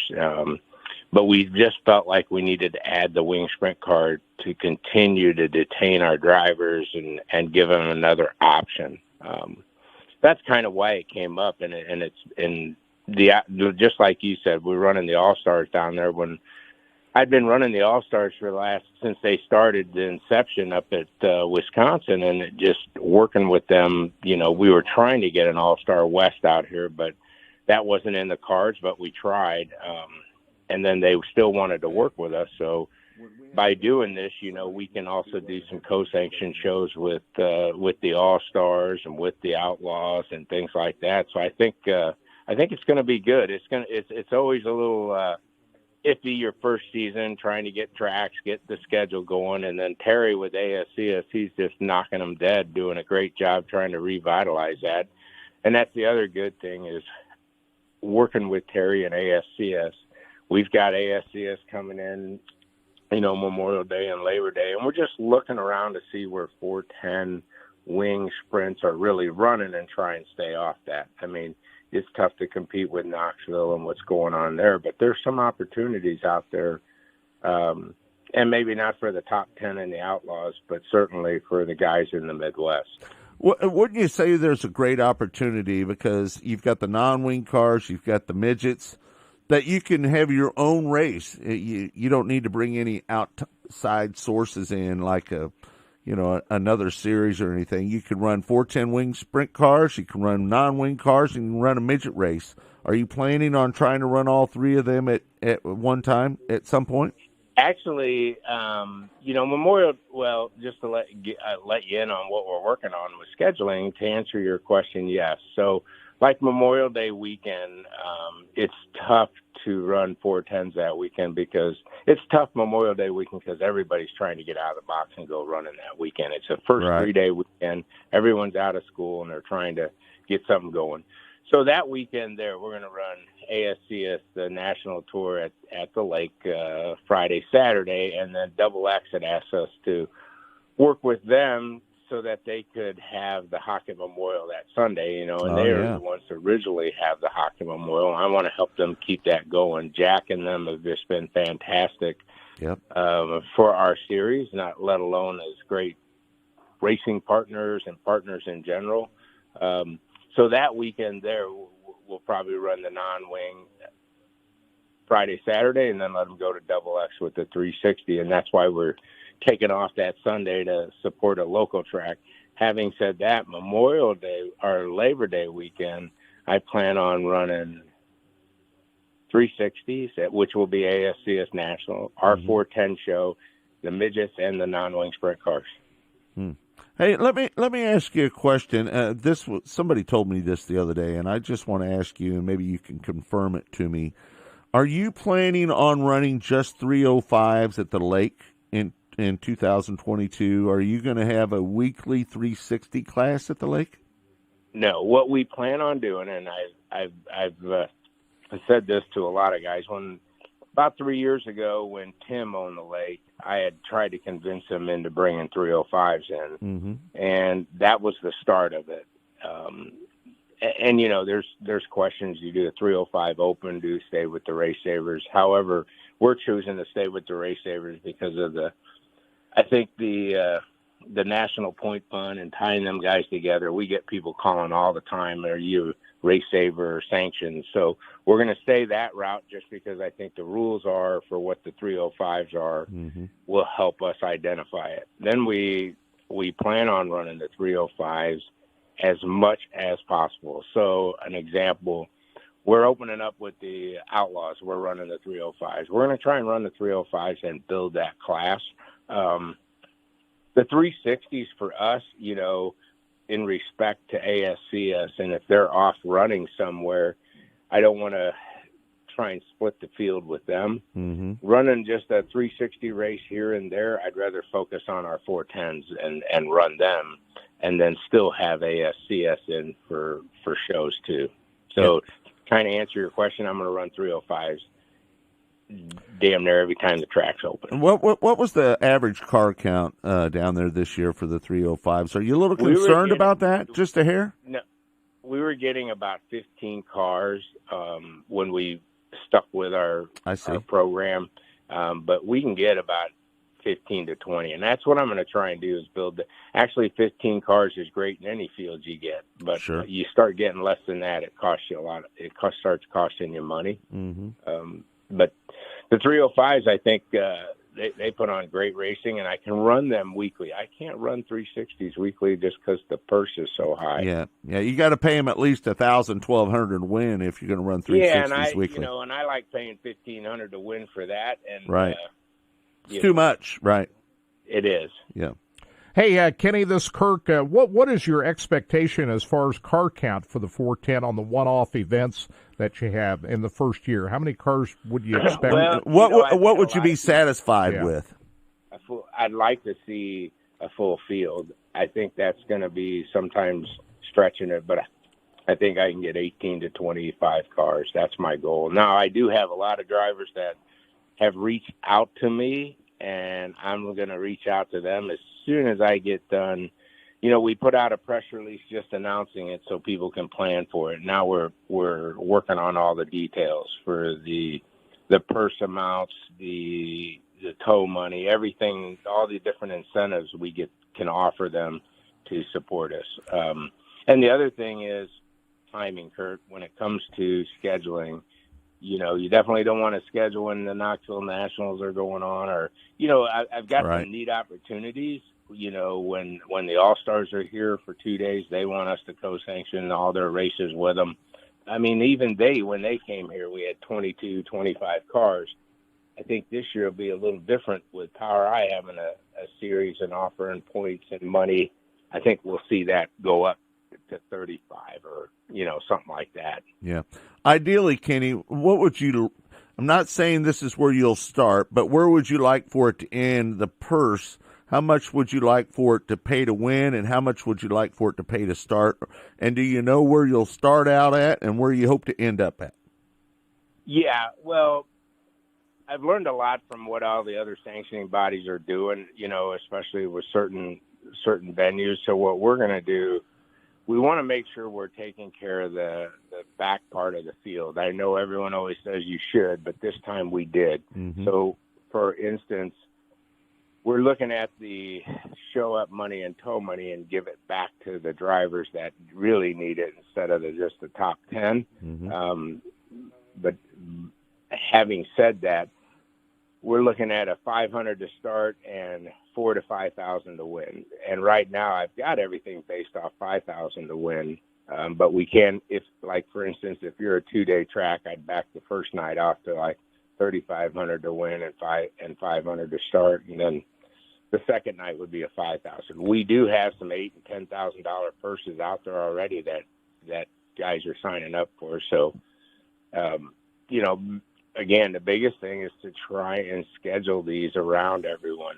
You know, I work good with Kenny Dotson at Jacksonville. Mo is not, you know, we've talked many times. I'm not interested in trying to go into Illinois right now at this point until things change or, you know, Kenny doesn't want to do it or whatever. But, you know, Kenny's main goal is to focus on Jacksonville. So trying to stay off what he does as well. What about corporate sponsorships, title sponsors in the pipeline now? What are you looking at there? We're working with Lucas right now. They're pretty much our title sponsor on everything. But I'm supposed to go down and meet with them right before PRI, and I don't have any reason to believe they wouldn't want to stay on with that, especially what that brings to MAV TV and how it can all work. So, we'll see on that. I'm not going to just give it away right now until I make sure I've exhausted everything to get the most bang for the buck, because gosh only knows we're going to need it with all the incentives we're going to do. Well, I know Lucas has been really good to you as well as us over the last decade, and they're great partners. So that would be great if Lucas Oil comes on board with your new 410 Sprint Car Series. That would be a bonus. Anything new going on that we need to know about with the non-wing stuff and the midget racing? Do you got anything new? The non-wing, we're going to continue to do what we did last year. Last year was one of the best schedules we ever had. With USAC running non-wings, and you got the wingless group, you got to be careful because we don't want to have between the three of us. USAC only comes in once a year. It's not a big deal, and I think all of our top 5, top 10, they like to run with USAC when they come in, and right. I want them to go support that. As far as routine racing for non-wing, it's a tough deal because you can't get it up to the amount you want just because of what it brings in fan base wise. You gotta pay what the market's paying is what I'm saying. So right. The non-wing, we're going to continue to focus on it. That's one of my series that I started running last year, and I love that series. The guys, the teams are great. They're grassroots. They're down to, that's a working man's class. They have to work. They're not by any means off professional racing, so to speak, where Monday, Tuesday, Wednesday, that's all they do, Right. Boy, let me just follow up with one question. I'm only asking this because we had Raul Romero on a little bit earlier, and he would love to work with you guys so you guys don't schedule on top of each other. Do you ever think there's a time to when you can work with another promoter and try to make things a little bit easier on everybody? I mean, is there any opportunity there, Kenny, to kind of work with Raul in the future with the MWRA? I know that you guys are trying to do the same thing, but I mean, I think sometimes when you guys are trying to run on the same date, it kind of hurts both of you a little bit, right? Do you think there's any chance that you could work with Raul in the future? Oh, yeah, it's not out of the question. I mean, all we got to do is pick up the phone and try and contact each other. Right. I think anyone that goes out and try and run a series, whether it's Raul, myself, Terry, anyone, there's a lot of challenges and gaps there. I mean, it's not just about the money, but it sure helps when it's more than $1,000 to win or $2,000 to win, and you can get the start money up. Going back to Raul, I think we can work together. I think sometimes you just have to figure out what it is we're both trying to do and put a 2-3 year game plan together. And I don't mind doing co-sanction races with anyone. It's just, there's times we shouldn't be racing on top of each other. I agree. Because of like what you're saying, I'll use Grain Valley. If we go to Grain Valley and then you're racing down the road at US 36, that doesn't help anyone. Right, right. No, I agree with you, and I would love to be able to see that in the future. I'm not trying to force a marriage here. I'm just talking as a fan, right? Because really, the fan is the big loser when that happens. Yeah. Right. So that's all I'm saying is that hopefully that the two of you can get together and maybe you can get something worked out and work together in the future. And I think that would be best for both series myself. No, I agree with you. I mean, we've got some big races coming up at the lake for the non-wing nationals and things like that. We'd sure like to reach out to him and see if he'd want to work with us. Yeah. I'm betting that he would. Yeah, I just bet that right now. Hey, boy, you got to be really excited about the young talent that's come forward in your midget series. I mean, Bryant Wiedemann, man, he had a great night last night in the podium out at the Hangtown 100. He's your champion. Brent Cruz, young guy, winning all the races that he won this year. So just kind of talk about this young talent that you're seeing grow through the POWRi Midget League. Great talent. Well, and I think one thing, when it comes to the national midgets, our insurance is we start at a younger age.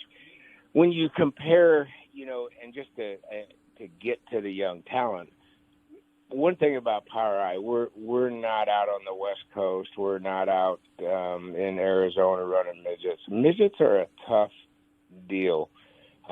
because there's only so many cars out there. It's not like sprints where if you can bring 10 in, the area will support it. Well, I can go into a place with 15 midgets and that's it. It's not like, oh, so-and-so's got a midget up the road, he'll be here. So for us, we're kind of our National Midget Series kind of we have a lot of locals that run when we're at Belleville and Macon and Jacksonville from the Illinois area that we've grown and gotten bigger. Same way when we come to Kansas City, you've got some locals there that'll run. Unfortunately, you can't keep a local regional midget series. It's just not feasible today with the cost of motors. So when we get Tim's and we get Brent Cruz and we get Avedisian and we get all these younger kids that come in because their parents are financially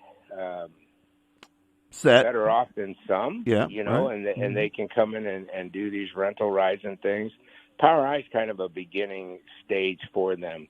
And a lot of times they'll run 2 years with us, then they'll go run the USAC circuit, and then after that, that's where you got to try and detain your drivers. And what I mean by that is when you look at a Logan CV, you look at a Sunshine, you look at 80 to 90% of the drivers outside of a Justin Grant, a Chris Wyndham, Meserol, they've got about 5 or 6 that really didn't run with POWRi. Most of them start with us, like Christopher Bell, Kyle Larson, Rico Abreu, Tony Stewart. They all came up through the ranks and ran with us for a couple of years, and then they go on. And that's kind of why the reason we're wanting to do the 410 is to try and detain these drivers a little bit longer. Like, you look at Sunshine. Here's a prime example. He did the midgets. He did the micros. He even drove for us for a couple of years and then went off and ran non-wing sprints, then ran wing. Not everyone can jump into the all-star circuit and follow that for 80 races like the 10 drivers that did this year. But the younger drivers like Cruz and Tim's, you see they're already dabbling in the wing sprint stuff because they know the longevity of being in a midget's only a couple of years. And that's usually the way it is. The tenure in a midget is 2 years tops, 3 to 4 if you're really pushing it or you got a late start. But the young talent is phenomenal. I don't even think Tim's will be allowed to run the Chili Bowl, will he? Well, they just came out with a news story last night that the Chili Bowl has adjusted their age requirements, and they're going to look at it at a case-by-case basis.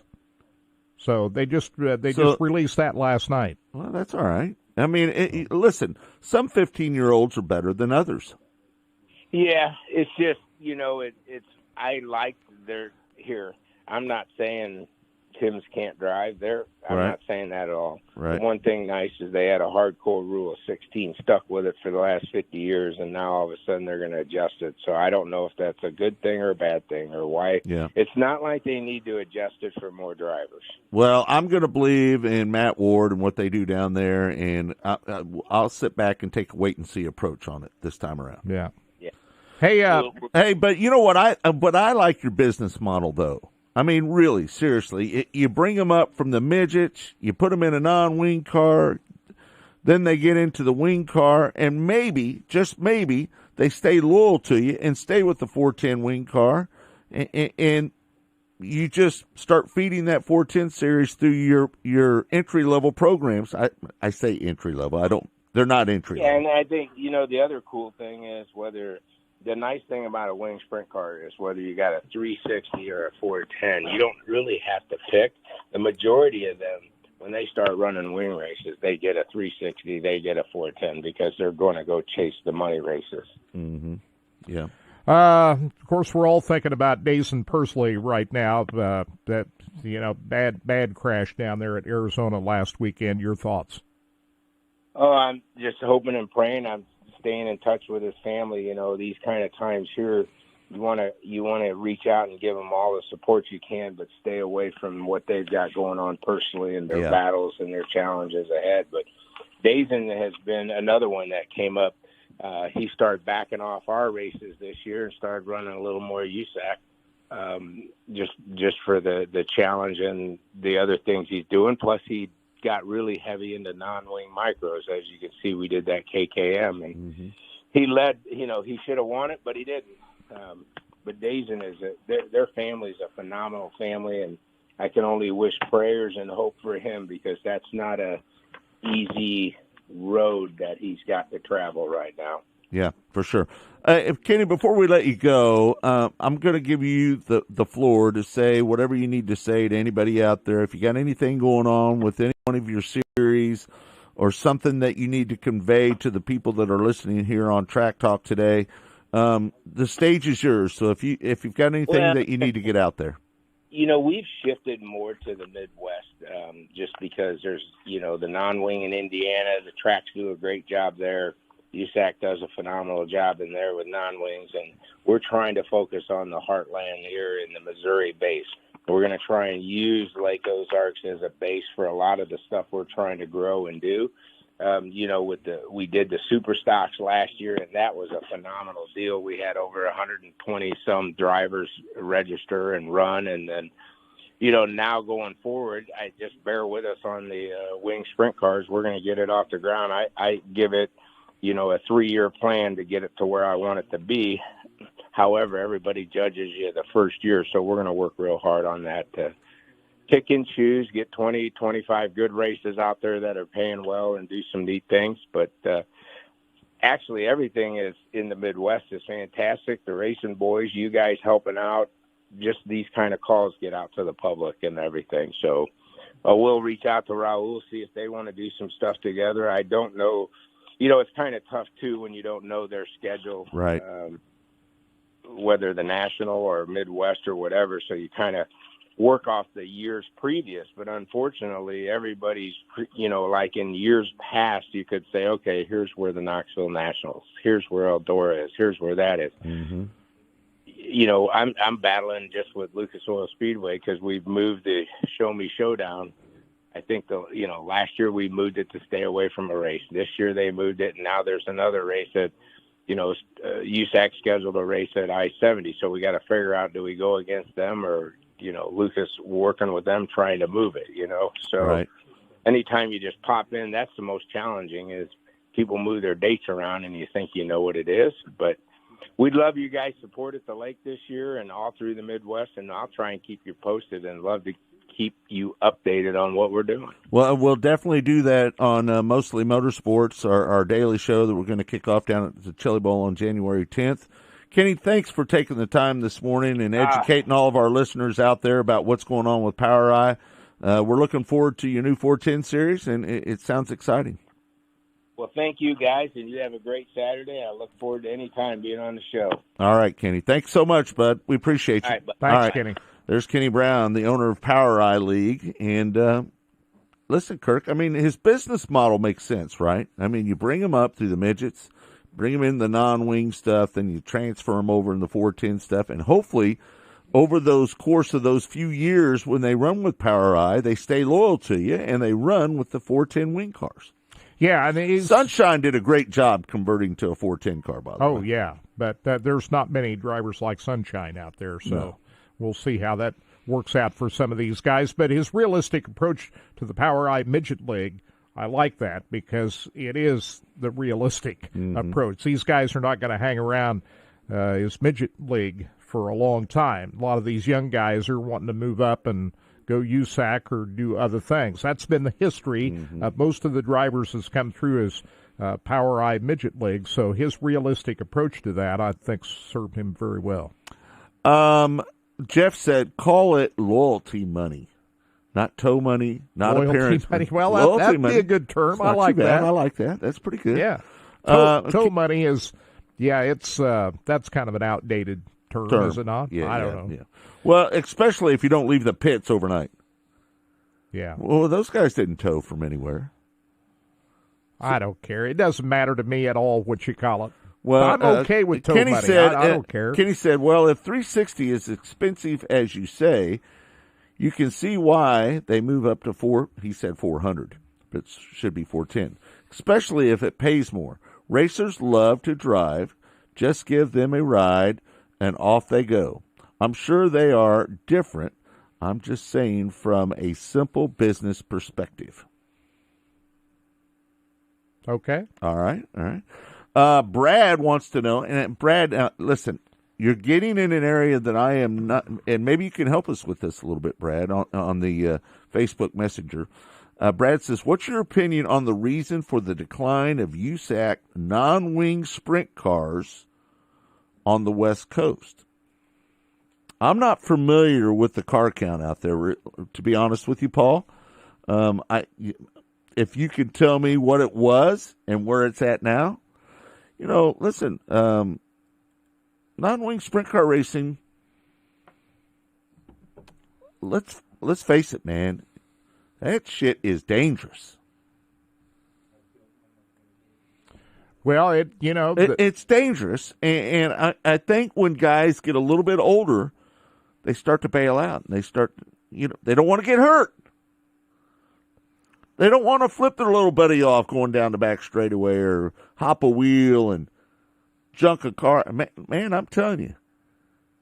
But that's not the case in other parts of the country. Well, California used to be a hotbed, probably for a long time the only hotbed of non-wing sprint car racing out on the West Coast with the CRA and, all of the legendary sprint car racers that used to come out of there, like, the gas man, Richard Griffin, and, Rip Williams, and, all the Damian Gardner is still going strong, but, there's not as many of those guys as we saw years ago. But on the other hand, non-wing sprint car racing has grown in other parts of the country, like here in the Midwest, in our area. It's grown tremendously because the cost factor of running a non-wing sprint car is not as much as a wing sprint car when you talk in terms of the engines and, all of that.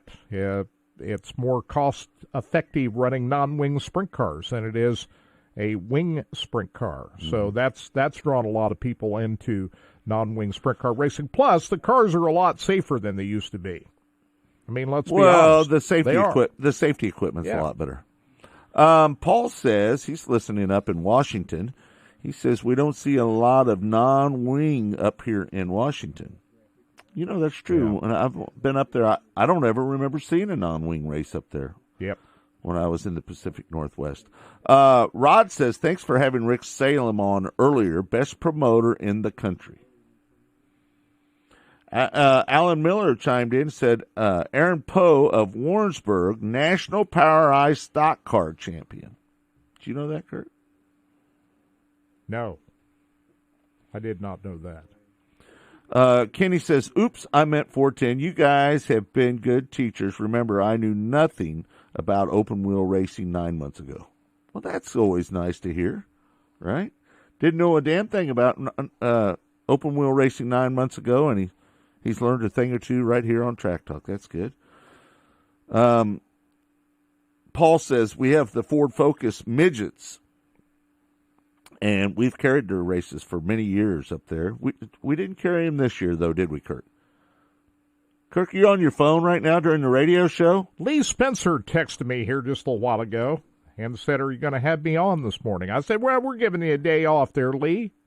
Enjoy yourself. Well, so that's what I'm doing right now. All right. Texting while we're on the air. I know it. All right. So Paul said, that they have the Ford Focus midgets up there in the Pacific Northwest, and Carla Stewart and her husband do a great job with that series up there.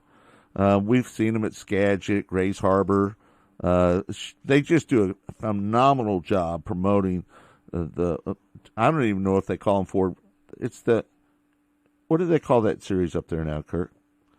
They don't call it Ford Focus anymore, do they?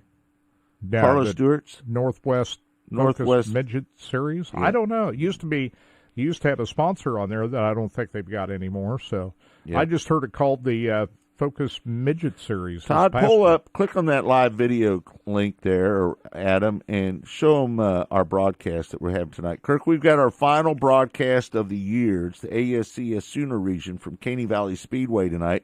It's the Sooner region. It was supposed to be a 2-day show, right? Yeah. They canceled one day. This is the season finale. That's it. For the Sooner region. So we've got hot laps at 4:30 this afternoon. Gates open at 2 o'clock. First race at 5 o'clock.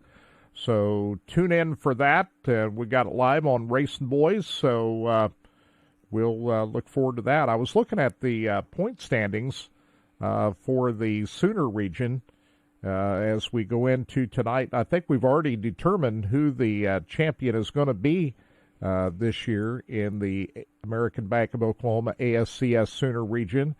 And we have Jeremy Campbell that has the 102-point advantage there. So I think that's pretty well all wrapped up, wouldn't you think? I haven't seen an official determination of that, but I think that Jeremy Campbell has already won the championship. Brandon Anderson in second, Kyle Clark third, Ryan Timms fourth, and Blake Hahn fifth. As far as the Sooner region, we know a couple of those drivers won't be there tonight. I think Blake, was he planning on running there tonight? I don't know. I don't know. We'll find out. I have no idea. We'll all find out together. Last night they had 33 cars at out at Kokopah Speedway last night. Sam Hafertepe Jr. won the feature. He started on the pole, and he led all the way. And he won by about 2 seconds over Justin Sanders and Wes Wofford and J.T. Imperial and Robbie Price, your top five. That's a good car count out at Kokopah. They'll do it again tonight out there. All right. Southwest region of the ASCS. I was a little surprised to see Sam pull all the way out there. It must have paid pretty good to win. Did you see what it paid to win last night, Kurt? Did not. I didn't see it either. It doesn't say in the press release. Yeah, I don't see what it is. But anyway. Well, you got to stay wheel sharp, right? That used to be a place that you used to go to every year to end up the season for the ASCS Kokopah Speedway. You'd stay in the casino. I went out there with you one year.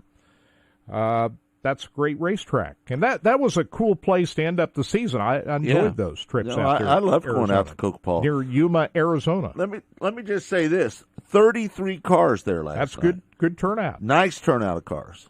That was really good. Absolutely. Mm-hmm. So Lee said she'll join us next week. We're giving Lee the day off today. So she's going to be at Ventura next week for Turkey Night. And so she'll rejoin us on next week's show. So she'll be out there covering that. That's the reason we didn't want to bother her. She was out in Hawaii. We recorded her segment last week because it was so early out in Hawaii. Isn't she still out there? I think so. I told you she was doing yoga when we went on there. We just didn't want to bother her early on a Saturday morning in Hawaii where it's 4 hours behind us. You're more sensitive about that than I am. Well, you said last week, don't bother Lee. She's on vacation. We ended up recording her last week, which was good. So, but we'll give her a day off. All right. Well, we want to thank everybody that tuned into the show today. Again, it's all been brought to you by Lucas Oil Products, made in America, sold to the world. Also want to thank all of our guests today. We want to thank Raul Romero for talking about MWRA and Rick Salem making it official right here on Track Talk. He's leaving the Rebel Series. Now, he's still going to run the Rebel Series for a year or two, but he's no longer the owner. Maddox and Corby Promotions have acquired the United Rebel Sprint Car Series. So that's going to be interesting to see how that goes. Man, let me tell you, that Terry Maddox has so much on his plate, right? He's got the Rebel Series, he's got OCRS, he's got ASCS National Tour, got all the ASCS regions. How old is Terry now? He's like 26, and he's going to start getting gray hair any day now. Any day now, Terry's going to start growing gray hair. Sleep is overrated, right? Oh, my gosh. The boy is not afraid of work, for sure. He's a good one. I'll tell you what. There's for a young promoter and, in this industry, at his age, what he's doing and what he has accomplished so far is pretty special. He's almost a kingpin in the business. Yeah. Right? And just think what that's going to be like in another 10 years when he's 35 or 36. Just how far along he's gotten by that time. I used to Fuzzy and I used to talk a little bit about what was, the future of ASCS, and I always said if they ever sell it to anybody, if they ever did, I said you need to sell it to somebody about 25 years old, somebody that can do it for 30 years. Yeah. Don't sell it to some old dude that can do it for 5 or 10 years and then have to sell it to somebody else. Get it in somebody's hands that can run it for 25 or 30 years and continue on with the legacy that Emmett Hahn And built. it's not just like he's getting started here. He's been doing this for a while. So he's already a He's veteran been promoting at his age of bicycle doing races it. at his house Yeah. since he was a kid. Right. Right. So, yeah, good going. But, there's a lot going on there in Terry Maddox's plate. Picking up the United Rebel Sprint Series, got that OCRS and ASCS and everything else is going on. Yeah. He's going to do a good job, though. I know he will. Oh, no doubt. Yeah. We know that. Yep. Again, I want to also thank Kenny Brown for joining us on the show, talking about his new 410 series, what's going on there. Kenny Brown, love him or hate him, man. I'm telling you, that guy has done a lot for the open wheel racing in this area, and you got to thank him for that for sure. All right, don't forget, everybody, Mostly Motorsports is going to debut January 10th, Monday, at the Chili Bowl Midget Nationals. We're going to have all kinds of guests. Probably have a little round table discussion the first day, and then we'll have the winners on each day after that. It's going to be a good show. We hope that you'll join us for that. Again, that's Mostly Motorsports, January 10th. That's brought to you by Lucas Oil Products. Again, made in America, sold to the world. For Todd, you want to get something else? I just wanted to throw this in at the end. Congratulations to all the NHRA champions. We watched the drag races out of Pomona last week. Steve Torrance winning his 4th straight Top Fuel championship. Congratulations to Ron Capps, his 2nd Funny Car He's championship. old, too. Yeah, good going. Everybody loves Ron Capps. And Greg Anderson winning his first Pro Stock title in 11 years. That's his 5th championship. And also to Matt Smith, his 5th title as well. Enjoyed watching the drag races. And one other thing is before I get going, I watched the Formula One last week. And I don't normally watch Formula come from One the racing. back, didn't he? Lewis Hamilton came from the back of the pack and won that race. Why did I say Schumacher? Yeah. He doesn't even race anymore. Yeah, Schumacher. But that's old school. Here's the thing about Lewis Hamilton. He's already tied Schumacher for 7 world titles. He's leading the championship now. I think they got, about 3 more races to go? He's on the cusp of being the all-time winner of World Driving Championships. If he wins his 8th championship, he's the all-time winner. But watching him come from the back of the pack in Brazil last weekend, I enjoyed watching that. Kirk, you know what the average pass for the lead is in Formula One? Not much. 1.2. Yeah. But to watch him pass everybody from the back of the pack, I never thought I'd see that. Yeah. But it was fun to watch. Yeah. All right. I want to thank everybody again for tuning in. I hope everybody has a great Thanksgiving out there. Hope you get to spend time with your family. I know that a lot of people didn't get to do that last year with pandemic and everything that was going on. Hopefully this year you'll be able to travel, stay with your family, have a great Thanksgiving, tell everybody you love them, and just be true to your family, folks. That's what life's all about. Again, for Todd, Austin, Kirk Elliott, I'm Scott Traylor saying thanks for tuning in to Track Talk. We'll see you next week right here on RBN, the Racing Boys Broadcasting Network. Never to the end. And when it's over, you always win. Now I'm sitting thinking, and I'm worried, yeah.